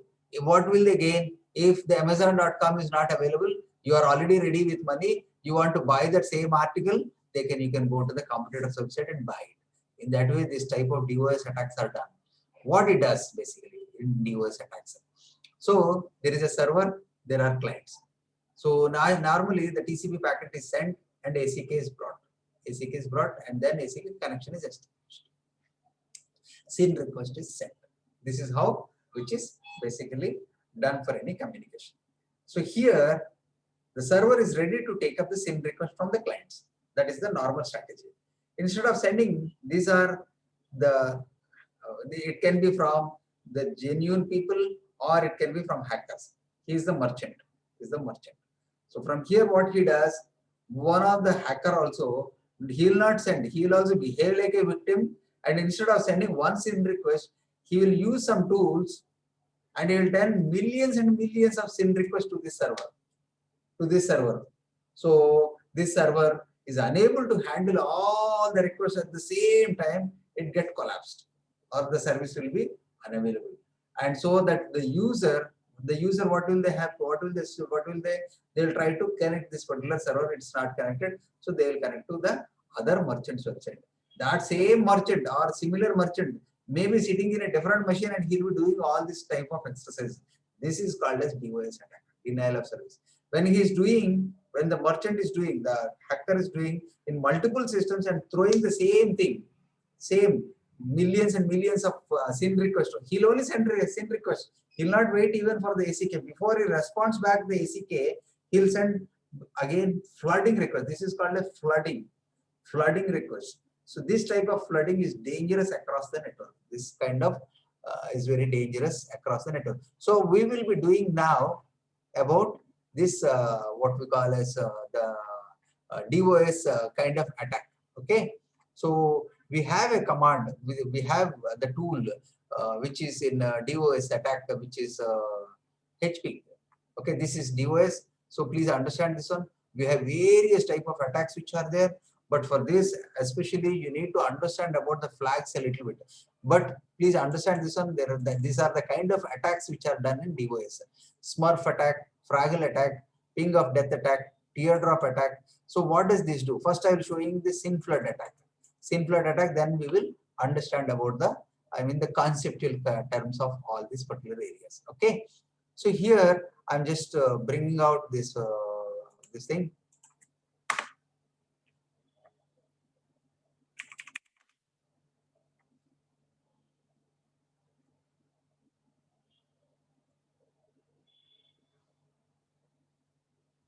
I'm logging into my Kali Linux. Okay, I'll close this particular one. I think safer side, what I'm going to do it without saying, because it is the memory is fully occupied. What I'll try to do is I will try to reboot the system so that it will come faster. All the cache and all the memories will come down. Okay, so otherwise this itself is that kind of software where we need to flood to the victim. So here, before it reboots, I'll just explain about the scenario. I have a Kali Linux, I have a Windows 7 system. So Windows 7 system, imagine that he is a server. He's having some website or something like that where all the clients access across. So Kali Linux is the hacker. So he knows this IP address of this particular one. So he creates some SYN flooding and he throws onto this particular server. This server becomes overloaded. Either it behaves very slow or it will go for a crash. If this type of requests are coming from 10, 15 or 20, 30 or 50, 100 systems, this is called a distributed denial of service. Is this clear? Yes or no? Yes, sir. Okay, Nikhil says yes. Yes, sir. Okay, that's good. That's good. Okay, so now I'll be showing you the DOS SYN flooding attack. Okay, so for this, what I require, I am having this Kali Linux, which I just rebooted.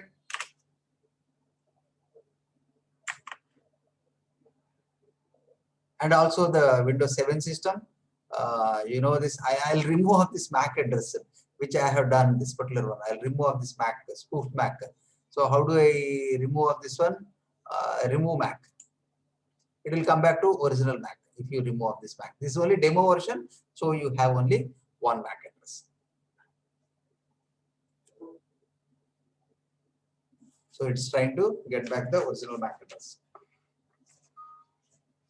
Okay, adapter reset is complete. I will say exit. Here, if you say again get MAC, you should see the original MAC address back. Yeah, it has come back with 0C, something like this. Is this clear? Okay, okay. So here, I'll see this particular one. When I see this right click, and you can see this network open sharing center or something like, no, not this, not required this one. Or maybe, yeah. Okay, okay, go to LAN. I want to see the packets, how much which are coming and going. You can see this sent and received are like this, 830 packets received. Because when I flooded it, you can see that the received packets will be abnormally coming. In millions and millions, these packets will be coming. You will see that. You will see that. And also, you can, if you want, you can have, I have installed Wireshark here also. You can see that whether packets are coming to this particular destination or not also. You can see. As of now, not much packets are going through in this particular I mean session. Remind me later.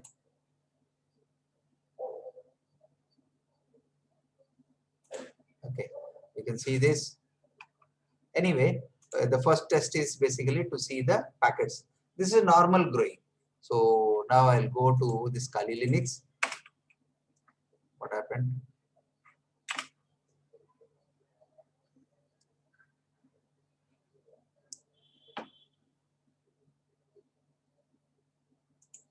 It's not yet coming across.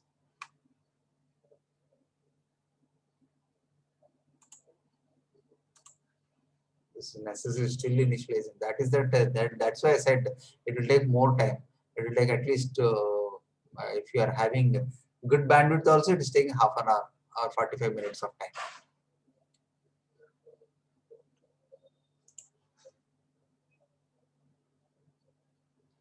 Okay, but where is my colleague? Yeah, it has come. Root 2 is my IP address of this particular one.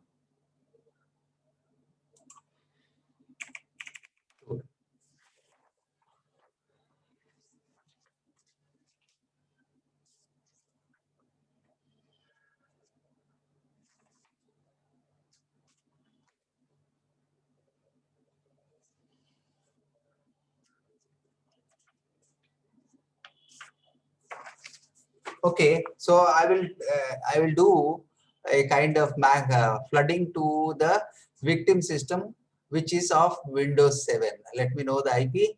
Sorry, I forgot to see the IP address. It is 1.16, I believe. So till now only 1345 packets which are there. CMD.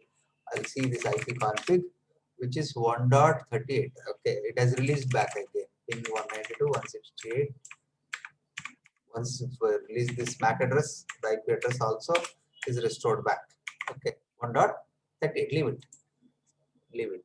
So now what I'm going to do, I'm going to Kali Linux, and say I have a tool called as hping3, which is inbuilt here also. This is mainly used to create SYN flooding.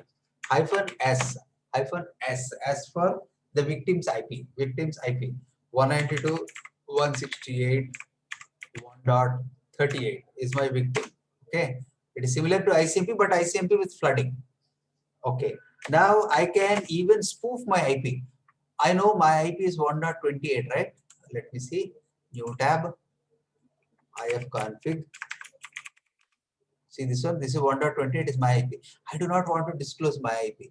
I want to give some IP as 0.0.0.1 something, or 1, 2, 3, 4, any IP I can give, 1.2.3. Even your Wireshark also cannot capture this, because this tool will create in such a way when it goes out, it will go this particular 1, 2, 3, 4 only.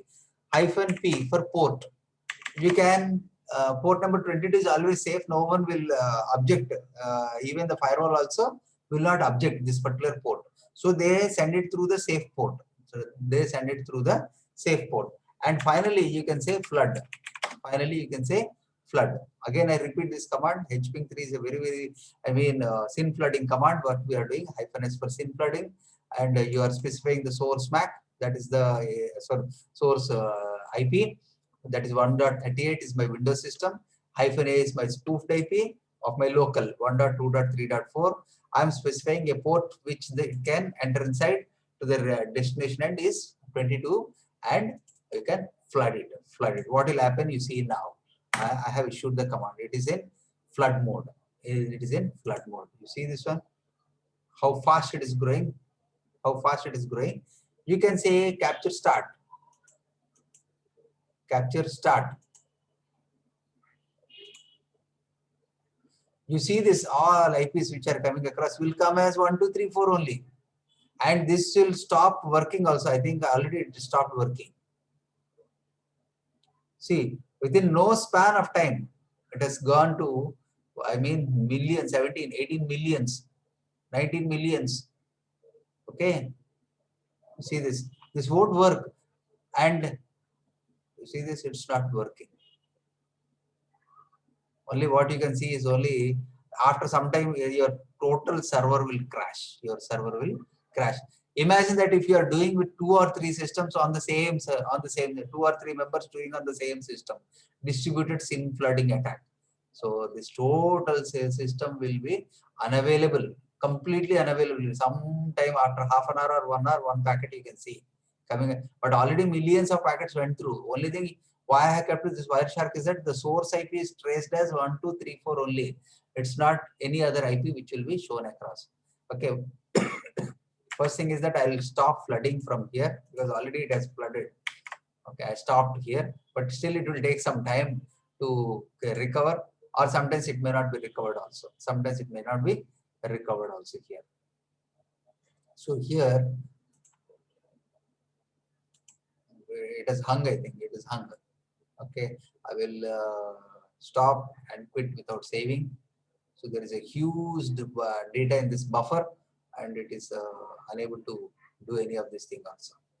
Is this clear about this particular one? About this denial of service?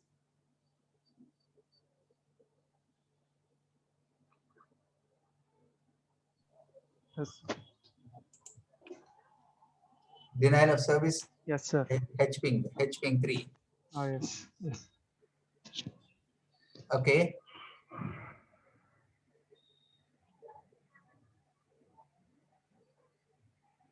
Any questions?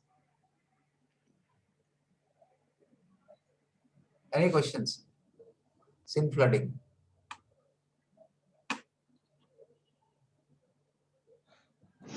Sir, what are the countermeasures for that? I'll tell countermeasures. See, already 63 million packets has flown as of now. So slowly it will get stabilized. It gets stabilized. See, people may ask how you can stop this flooding, or how you can take action to stop such type of flooding attacks. See, you want transactions from the customer, and simultaneously you say that please stop this particular one. So the only way where you can even stop such type of things is if your router is understanding about that this is a kind of flood attacks, it can stop. It can stop, or it can block that particular IP address. One IP, from the same IP, if you are getting millions and millions of packets, you can write a filter. This is called as hardening. We call as server hardening or network hardening, or you can also say as TCP hardening. What is this TCP hardening will tell you?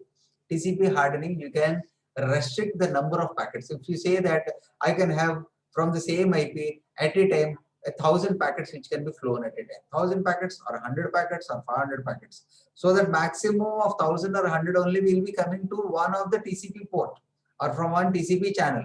Not millions can come across, not millions can across. So this needs to be done not at the what we call as the host end or the web server end. It should be done at a corporate firewall level.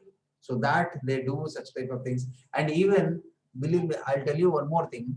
If you are using from internet and if you are trying to flood the same thing for google.com or any other website, if your service provider comes to know, or there is a, I mean, there is a, if it is passing through any of these routers, if it is internal traffic, no problem. We are flooding only through internal 1.38 to 1.28 or something like that. It's okay. But if you are trying to flood any corporate sites or any websites or any IPs, etc. like this, your IP will be permanently blacklisted. IP means the public IP will be blacklisted. There are some people unknowingly they do like such type of things. They'll block it because there are it has to cross several routers. So do you mean to say that, sir, if I want to block any particular one of my friend's website which I do not want to view, or it may not be friend or it can be enemy's website where I do not want to do, I can block it across? No, please don't do that. They'll monitor your IP and they'll block that, because all the routers are again being monitored. How much traffic is coming from a single router, also from a single IP. So if they trace this, there is a denial of service website also. What are all the IPs which are blacklisted? And if you give proper explanation why this incident happened, then only they'll release the IP. Others permanently they'll stop. Permanently they'll stop, because they'll mention very clearly ICMP flooding has been done.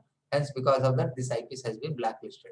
And your service provider will not get that IP at any point of time, even in future also. So he will definitely shout on you, why you have done like this, or etc. Is this clear? This is a kind of warning for everyone. Please don't flood it.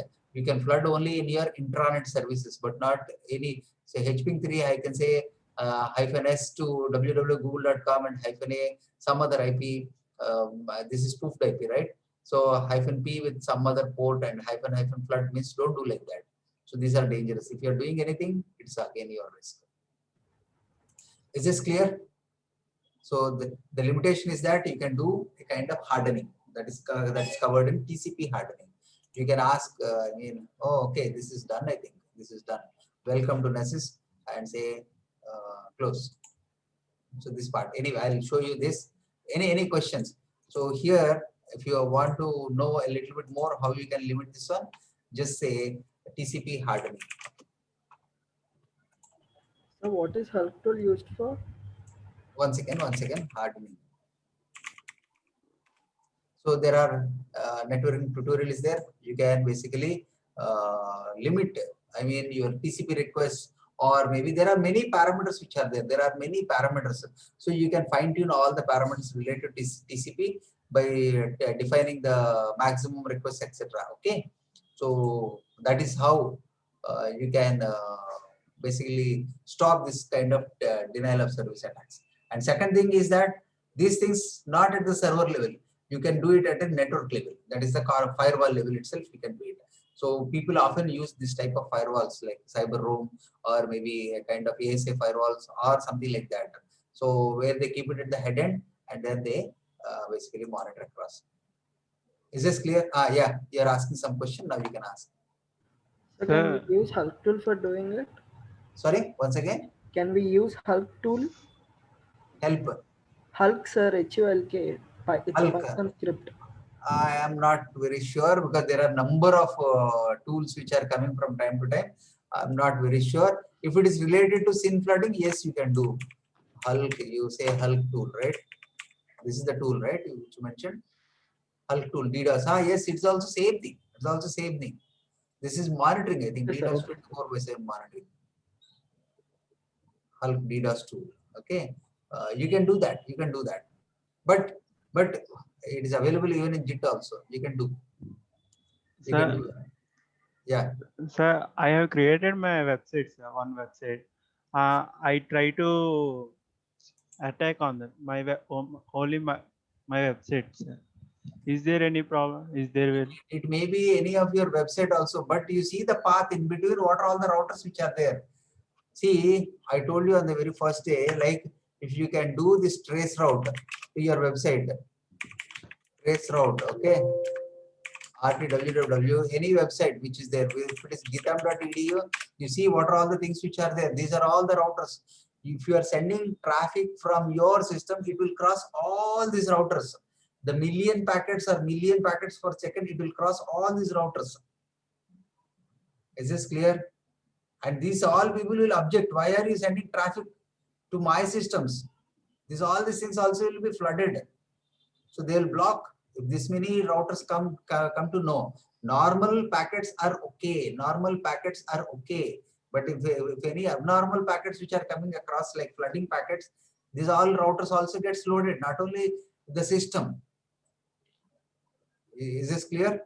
Sir, some of the people do bug bounties now, sir, for the websites. And hey, there is another way of also doing. You go to VPN server, from there also you can do. You will Okay, never be sir. traced. Okay, sir. Okay.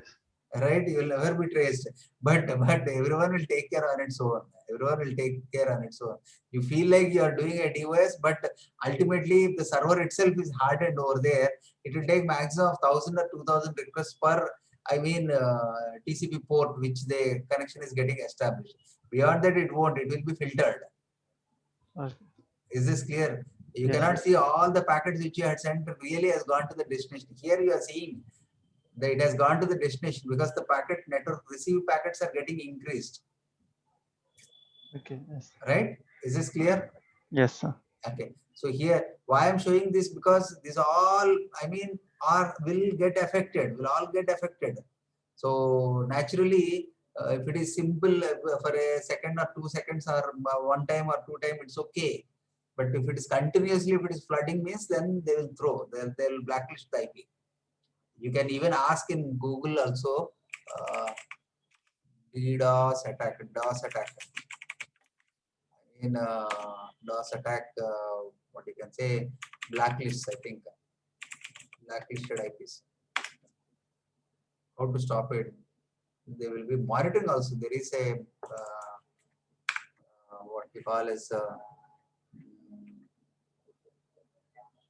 think there is a website, DOS attack website. Okay. Digital backup, no, it is coming from .gov or something like that only. No, not this, not this. Okay, where you can see all the blacklisted IPs which are there. Okay, so that one is there. It's not that much important for us. You can see accordingly, right? Is this clear? Yeah. Now what we can do, this is how you basically manage. Now what we can do, since we have already logged in, I can show you this Nessus. I can show you this Nessus. So I have installed this Nessus on my system. We can do a vulnerability scan. I would suggest to whoever are the members, whether it is 13 or 15 or 130 or 150, please do this scan. Please do this scan. It may take no tenable. You just download that OS. Download that application. Get yourself an activation code. Just go ahead. Wait for some time. So what you can do is that I'll show you a basic scan. So here, all scans is available. My scans, which is there, nothing is there. Create a new scan. Okay. So in this create a new scan, here you see all these things which are there. Once again. Okay, you can see this all these things, basic scan, advanced scan, all these things are okay. But when you say this upgrade, it won't work. These things won't work. You can see web application tests, credential patch test, bad lock detection, bash shell shock. This is also again. See, I would also suggest you one more thing at this point of time. They may ask you some latest during interviews. Do you know about, like WannaCry ransomware, which happened about 3 years back. You all are familiar, right? Ransomware attack, WannaCry. So recent one was Maze ransomware, right, sir? Yeah, ransomwares are of different types which are there. So which one you are mentioning? So April 2020, Maze ransomware. I'm not very sure about that, but you please give some yeah. Please understand, because I may not, I have not followed up, or I might have forgotten all those things. But definitely the latest one this year and last year or 2-3 years back, whatever has happened, please learn what does it really does. What does it really do? So people may often ask you about this ransomware types of many type of ransomware attacks are there. Shell shock is also there. This is applicable for Linux systems only. Linux systems only. And of course, there is one more which is there or not, Heartbleed. Okay, that also has come across in 2015. Okay, anyway, this they might have integrated into web application tests, etc. So you can see this particular. If you want to see any system is having any WannaCry, you can test it here. Okay, any web server from here. This is free. So these all are you can see this one. You need to upgrade yourself. It's not free. Okay, now I'll do a basic scan. I'll do a basic scan. I will create a profile and then I will do a scan. So if you want, if you have the credentials, you can give the credentials. I'm not giving any credentials as of now. I'll say one. Okay, the targets I will give maybe 192, 160. I'll try to do for my router. I'll try to do for my router, which is there 1.1, and say save. Okay, first basic scan I'm doing. Basic scan I'm doing. So it is stored here. You can run this scan. You can run this scan. This arrow mark play button is there. You can do. Let it run. I can do a new scan more. Once it is done, it will come again. You can do an advanced scan. Maybe you can now give a website, whichever website you want. You can. Maybe if I can try for maybe wreddit.com or some website which is there. Maybe I can say star2. And if you want, you can give description. You can give website or IP address. Both of them will work. So just say save. This is an advanced scan. Naturally, whatever is available things only will do, not completely. So here I can launch this button. Yes, I can do this one. Suppose if I want to scan my own system, whether it is containing any ransomware or something like that, I can do that. I can do that. Any laptop or desktop, any of these systems which are there. You can see WannaCry ransomware. So here I can say *3, the IP address. I mean 192.168.1. I'll just see my IP address. IP config. So which is what is this 1.41? 1.41. I can give that 1.41 and say save. I can try this ransomware. So once it is done, this rotating will stop, and then you can basically move ahead with a report like that. Please try doing multiple scans, no problem. 5 scans, these are the 3 scans which are happening. Okay, you can try for a malware scan of a different system, maybe *4. I can say www. I can say gitam.edu, something. Just say save. I think it is asking for credentials of this particular website. Since we don't have, we will not do this particular one because it's trying to do a scan of. I'll try to do my own system 1.1 or my router. Let me do. One of the credentials must be assigned. Credentials means you have to assign through SSH or through Windows, whatever it is. So I'll try to do for my, Windows. Let me see that this is 41. Okay, 1.41. I'll try to enter my credentials here. It is my Windows.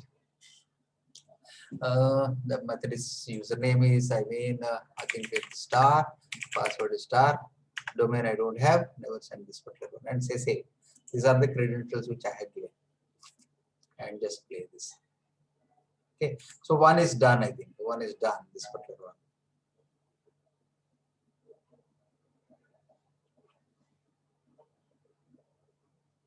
Okay, *3 is done. I think. Let me see if it is done. Yes, it is done. And there is only one vulnerability. You can see this info, one vulnerability which is there. And this is blue color info. Okay. You can click this one, info, scan, settings. This is about 1.41, which I was doing.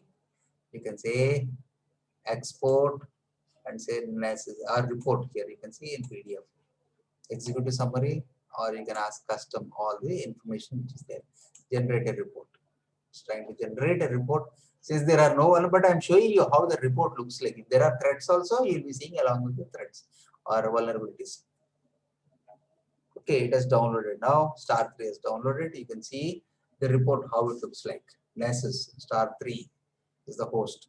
The vulnerability by host is 1.41. Okay, so vulnerability by host. So here you have started on so and so, ended so and so. There is one info kind of vulnerability. You see this info. What is this? Nessus scan information. The port is used. This is only simple information. Risk is none. Risk is none. That's all this is about. We will see the other things which are coming across. The other reports, if I have any vulnerabilities in any of these particular areas. So I can go to my scans. Still it is going through. Yeah, any questions? Please do. I want at least some of you, not some of you, everyone, whoever want. If there are 300 members who are going for interview, please, all the 300, please do this necessary, at least downloading, and then we're doing the scans of different types. Understand this one. So star 3 is done, star 4, yeah, this is also done now. You can see that there are 7 informational. The same thing which will be there, you can see 6 vulnerabilities, 1 history. So you can see this SMB, not major issues which are there. That's a scan information. SMB means server messaging block. You can click this one. If you want the same procedure, you can send it to a report. You can send it to a report of this particular one. So star 4 is what we asked for malware scan. Okay, ransomware malware scan. It's not there. It's not there. If there is any threat is there, we can easily understand about the threats which are. Okay. Yeah. Any question now? Sir, I like how to close ports in Windows Windows system. Firewall. Ports, firewall. Like Open the firewall, firewall. it allows for the applications, no, so application for the port.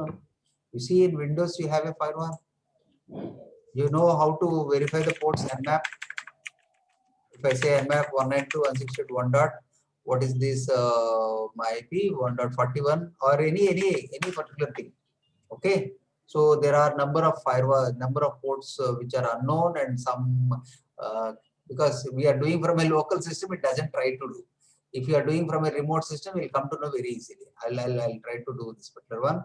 1.41. Not sir, I am not saying that, sir. If Okay. if I want to close port 80 from whole systems, like No, I who could should not allow port 80 packets, sir. Okay, see, there are multiple methods of closing the port.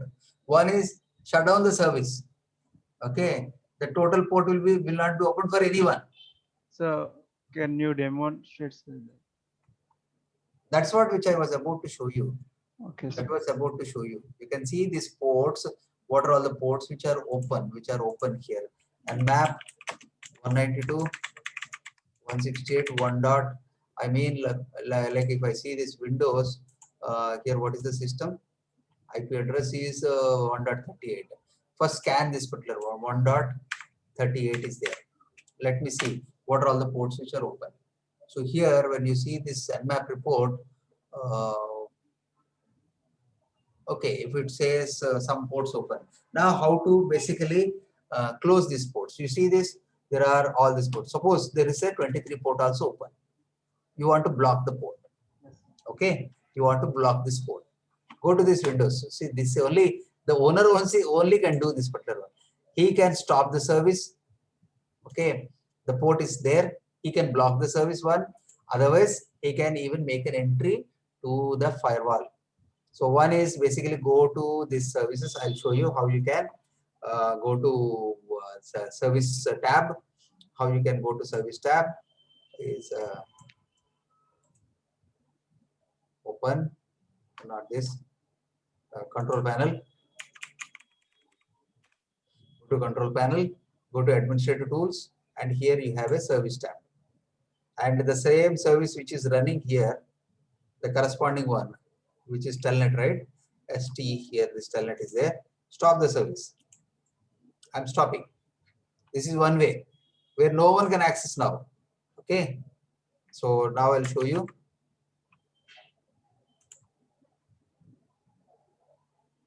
Not here. You see here.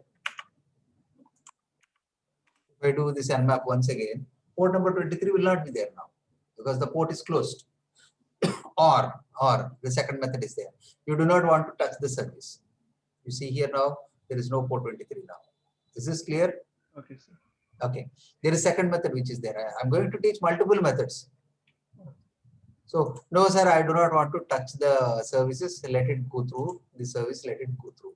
So, what I'm going to do, I'm starting the service. I'm starting the service as usual. This is called as, for every port, there should be a service. Without the service, the port will not be open. If it is still open, then it is considered as a Trojan. If there is no service and if the port is open, it is already memory resident. And these are all Trojans. So how do you block such type of ports? You can go to Windows Firewall. You can go to Firewall. Either your firewall should be enabled. If it is stopped, then even God also cannot save you. Okay. So here, what you can do now, basically go to advanced settings. Go to advanced settings and inbound rules. Inbound means any traffic which is coming inside. You can create a new rule and say port, say next, and say not all ports, specified port. Port is 23. I want to block a telnet. Okay. Say this particular one, block the connection. Block the connection.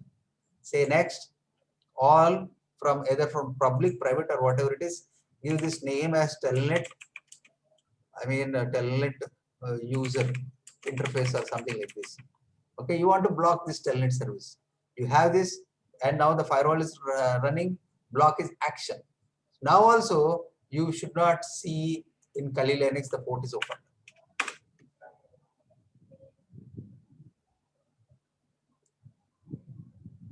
It's not there. Yes, It's sir. not there. You see this one? I got it, sir. You got it? So I will delete the rule. I will delete the rule. You can see now what will happen. It will open the port once again. So in advanced settings, inbound rules, the telnet. See, anything related to port, you have to go to firewall. This is a system-based firewall, and for the entire network, we have a network-based firewall. Okay, I'm deleting this rule. Okay, I have deleted this rule. It's everything is active. No need to Sir, restart. for network firewalls, we have to do Go in to the the router, sir. Yes, absolutely. Router is the only solution. Now you should see again. I mean, the port is open now again. Okay. So in this way, you can manage. Sometimes it takes a little bit of time in order to understand the nmap. So this port 23 is again open. You got the answer? Yes, sir. Yes. Okay. This is how you manage this one. Anyway, we will finish off this. Sir, another question, sir. Yeah, Sir, after reconnaissance, we have to run scanning phase. Scanning. That's Scanning what phase, this sir. one. This one is also vulnerability scan is also the same. Yes, sir. So, if we want to get the connection, we have to get into the network, no, sir. First, when we scan. So Like for scanning, I'm not doing, see, I'm trying to scan your Gita Media, I'm trying to scan, see, number of things. Whatever is the values which I have, suppose if you are in intranet, you are owning the website, then you can scan, right, everything, each and everything. So, I want to attack a net, like an Okay, host. I'll take up your question. Let me finish off this particular one. Okay, Let me finish off this particular. See, this one has 4 medium vulnerabilities, 38 informational. So this is something critical. Let me show you the report. Okay, it is. I'll take up custom and all the information, generate a report, bring out. I'll show you what all things which this particular one.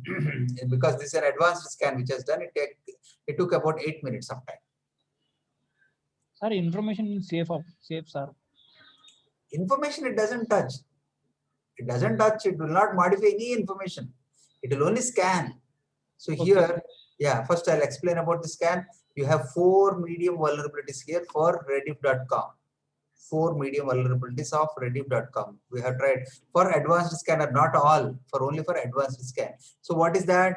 He mentioned that HSTS missing from HTTPS server, something which is HSTS. The remote web server is not enforcing HSTS. HTTP strict transport security. This protocol is not being mentioned here for this particular website. So what action is to be taken and what is the CVE which is affecting also will be shown here. You can see this. This is the EOS, Arista EOS. Okay, the IP address is this one. The DNS is so and so. All the information is available here. Right? So you can. Where is this? What happened?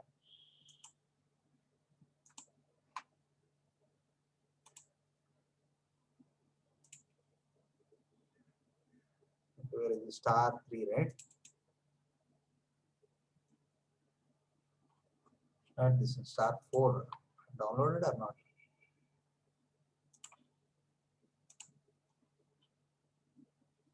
I can click this one once again. I can show you. So here, this is medium. There are various other mediums which are there. Mixed, so and so. Okay. This one, this particular status is come. You need to again take a report.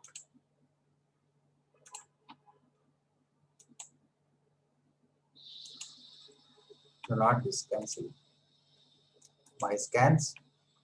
So you can select this particular one. Okay, a report, PDF, execute the summary, custom, generate a report. I think I have not saved the report.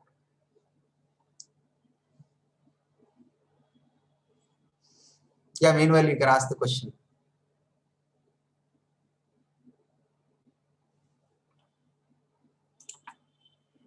So you can see this 53-page report has come for this Rediff.com. Yeah, even CVE is also mentioned. You see this one? Hello? Able to listen me? Yes, sir. Okay. So Yes, sir, here, yes, sir. yeah, the CVE is also mentioned which particular attack vector made this shown as a medium. Okay. So I may not really understand, but it's you can really work along with the team. Here he has also given the strength of the ciphers, etc. Okay, especially for this yellow one.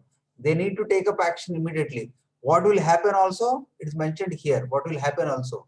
So now the question comes, if you are sitting, why should I do when such a, our role is to protect the clients, I mean websites. Okay, when you join in any organization from time to time, it's not that one time I have done means lifetime. It is not. It may be periodically. Sometimes critical clients may be done once in month's time also, once in 15 days also, depending on the agreements. So, but minimum recommended, whatever is the website, you have to do once in 6 months at least, minimum. If the client is at least the least bothered about it also. So now what is the benefit of that? If you are doing a thorough, I mean, penetrate, this is also called as vulnerability analysis. And if you are taking up actions, that is called as penetration testing, penetration. Okay. I mean, deep penetration means you are going in depth about each and every information what you have got inside this one, especially the top 2. Some people also consider 3, but very few people. I mean, critical and high are considered as the serious alerts. Immediate action needs to be taken. So this vulnerability analysis is the first step. First step, you need to do and bring out the report and then to show across to the management. So what we saw now, how to bring out a report and what all the report contains. Okay, so this the company will take it seriously if there are any serious threats are there. Based on that, the action plan needs to be defined. I mean, it may include the developers or the persons who has created the what is that? It can be a vendor or it can be even a developer also, whoever is developing the site, so that they have to do the rework before it enters into the production environment.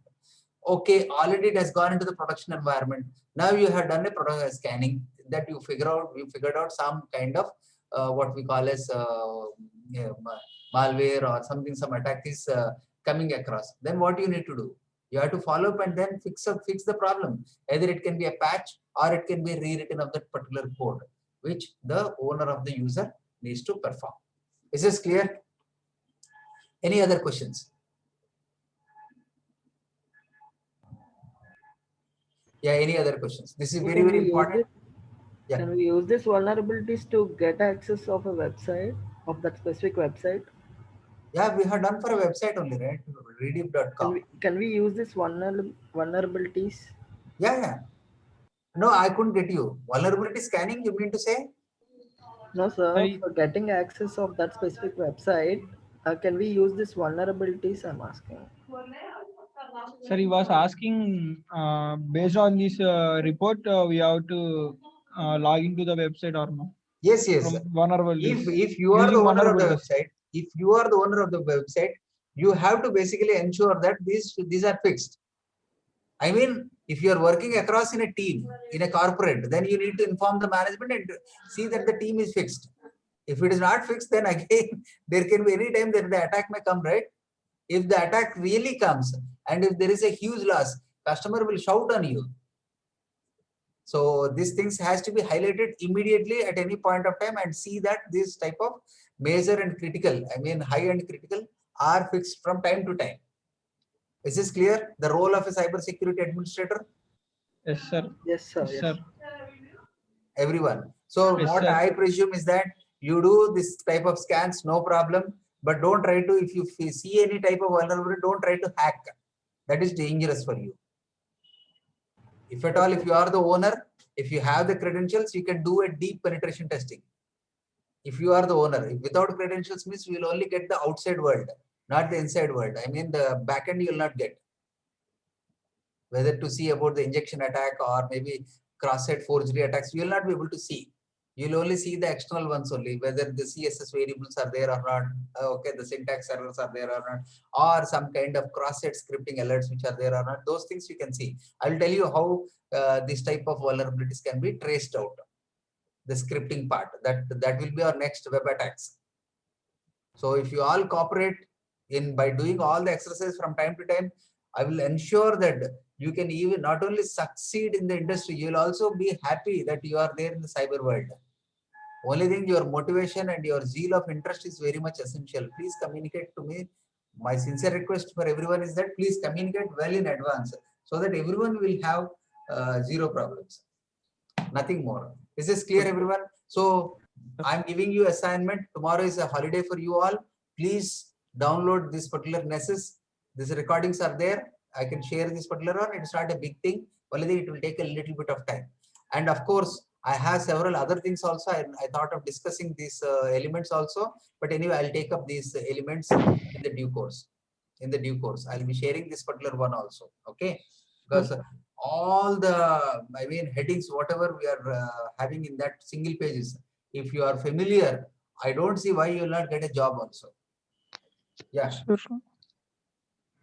Yeah, ask. No problem. Sir, for cybersecurity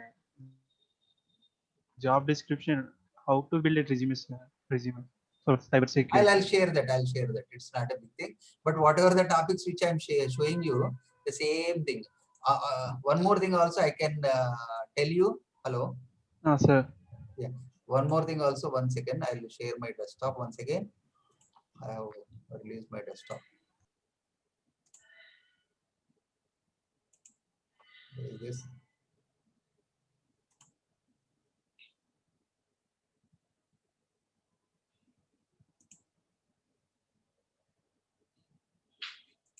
Okay.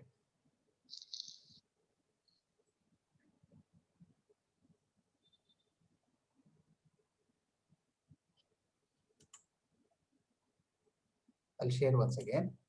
The other way of learning how you can build your resume, I'm showing you. Just go to, I mean, browser and just say some websites like Naukri or naukri.com or something like that. Okay. So these are all trusted websites. You can see this Naukri.com, Cognizant, and all these people are there. Just say cybersecurity. cyber security. That's enough. And say maybe this is search. This is search. See the skills what they are asking. Okay, this is a lead engineer. Maybe you can ask for if you have 0 to 1 year or something like that.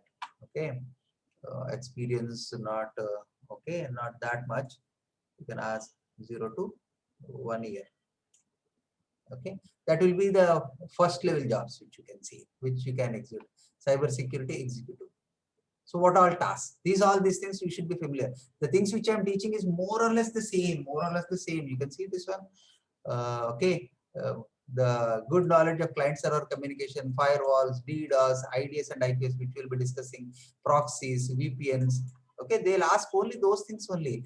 Recommended and enhance of this is star. I think SOC is yesterday I was mentioning the process related to auditing procedures and policies.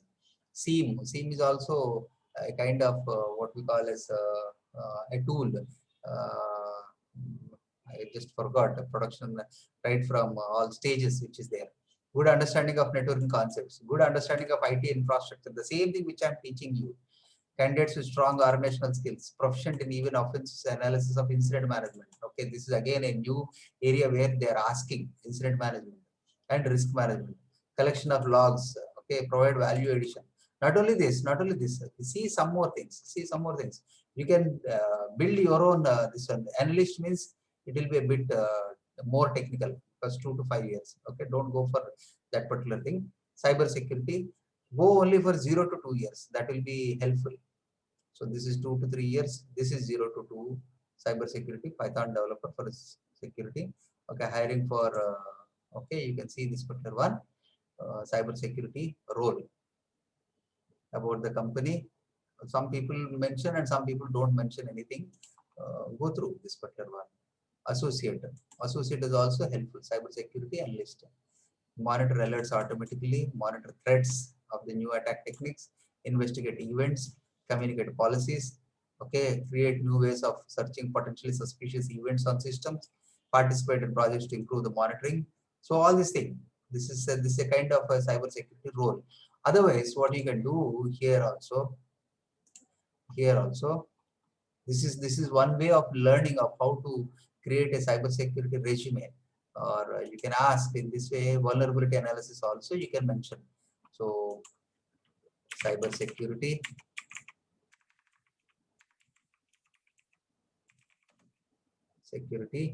vulnerability,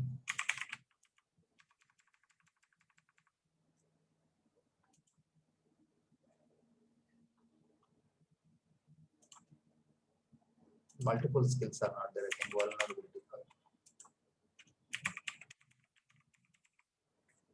Okay, vulnerability assessment, penetration testing is also the main important why people do ask. So not 0 to any. So just go ahead with the penetration tester, vulnerability assessment. It can be any technology, whether it's mobile or maybe any other things.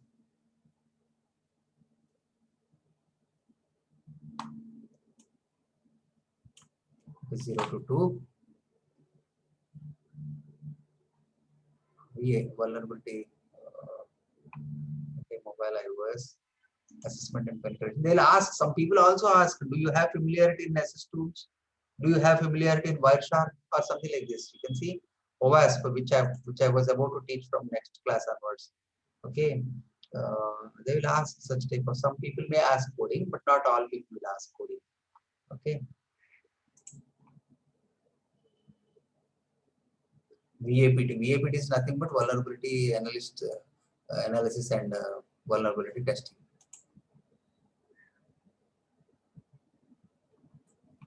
Go through this one. Even there are some standard. See this one: conduct vulnerability assessment, penetration device testing, device hardening, which I was saying this particular one. If you see about network hardening, application security assessments, log review of documents, network monitoring and reporting. Okay, these are the skills. Well familiar with basics of TCP/IP. Good standing on OWASP top 10. This will be our next learning, which I'll be teaching. Project deliverable and reports, manual penetration testing skills and required beside automated tools, because this necessity is automated. You have to know if you want to become an analyst, doing in a manual way, familiar working with public exploited codes, hands-on with the Nmap. See here, you see this one, Kali Linux, Metasploit. All these things I'm teaching you. I do not know. I thought number of people will be more, but people are taking it for granted. Chalta hai karke. But that's what I feel. Maybe without, like I tell you, without having tools or weapons, you cannot go to the army. First of all, if you go to the army, you will see sometimes winning or sometimes losing, or you will be badly hurt. But if you know the skills completely, you will ensure that you will always win. So this is the thing. Like burp is there, Nessus is there. Today we have learned about Nessus, Wireshark, SQL map. We'll be learning. See all these tools, hands-on tools. They ask, and you know the salaries also they give. Did he mention? If he mentions, yes, you can see this one.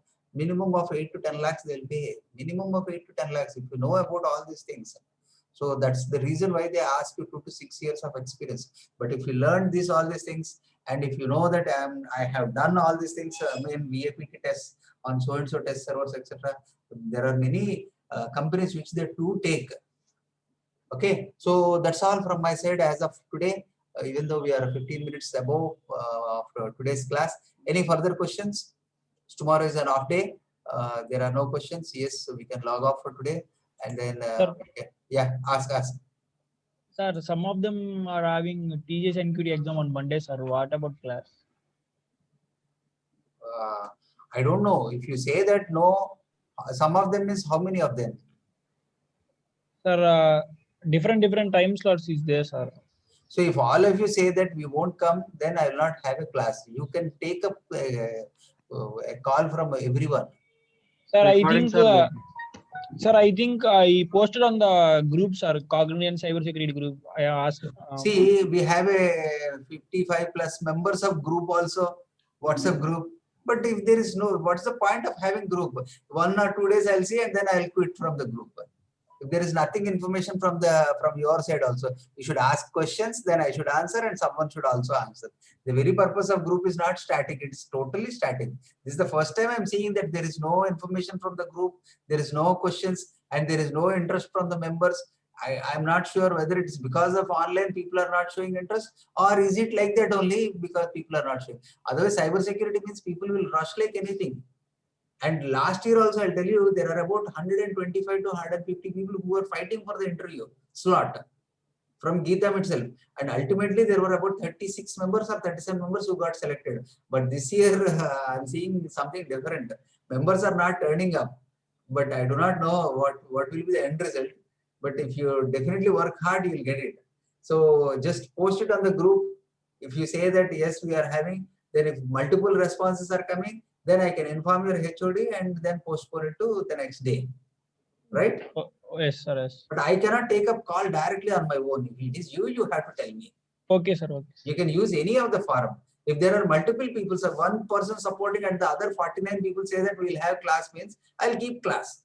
Okay, sir. About 30 people or 10 people are saying that, so sorry, sir, we will not come. We have something like that. And no one is objecting means, then I can tell, sir, many members are not coming. They have some activity. We will have it on some other day. Okay. Please let me know. Please let me know. Post it in the group and tell your friends to be open so that the decisions can be taken easily. Otherwise, it's very difficult either for me or your HOD or your training manager or even the college management also. Right? Yes, sir. Yes. Okay, sir.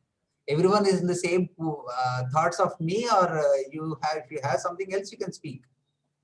No, sir. No. Okay, that's good. So just go through all the topics which are there, and then we can meet on Monday. Monday. If nothing is there. If you are having, if everyone posts, then we can have on some other day. But till then, please practice. Please post it across what all you have done in the outputs in the group, especially this vulnerability scanning. See, there are 7 members, excluding me, there are 6. So even if you 6 members also post saying that this is the vulnerability report, even a snapshot, this is the thing which I have done. That would be a very, very energetic for me. Is this clear? Yes, sir. Yes, sir. Can you do that in that group? Let the group be warmer. Yes, sir. Okay, sir. Definitely. Okay. Okay. I'll see that the group is active. Okay, that's all from me. Thank you, everyone. Have a Sir, nice day. Yeah. Sir, Yeah, sir, in tomorrow, today, yesterday class, you tell who are interested, please tell me. I send some test books to you. And no, I couldn't get you once again. sir, in tomorrow, test books you send చేస్తాను కదా sir, interest students ఉన్న వాళ్ళకి. You send a private mail to me if you are. Okay, sir. I cannot send it in the group. Okay, sir.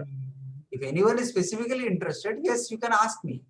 That Yes, is sir. always there. That is always there. Not only when you are in Geetham, when you are in the IT organization also, you can ask me also at any point. See, this world is very small. Yes, Okay? sir. Once if we are connected to each other, we can be connected throughout life also, as long as we are in the domain. Okay, sir. That is my intention. If we are not in the domain, then connection is not possible. Okay? Okay, sir. Okay, sir. Thank you, sir. Right. Thank you. Right, welcome. Okay, thank you. Bye. Thank you. Bye, sir. Happy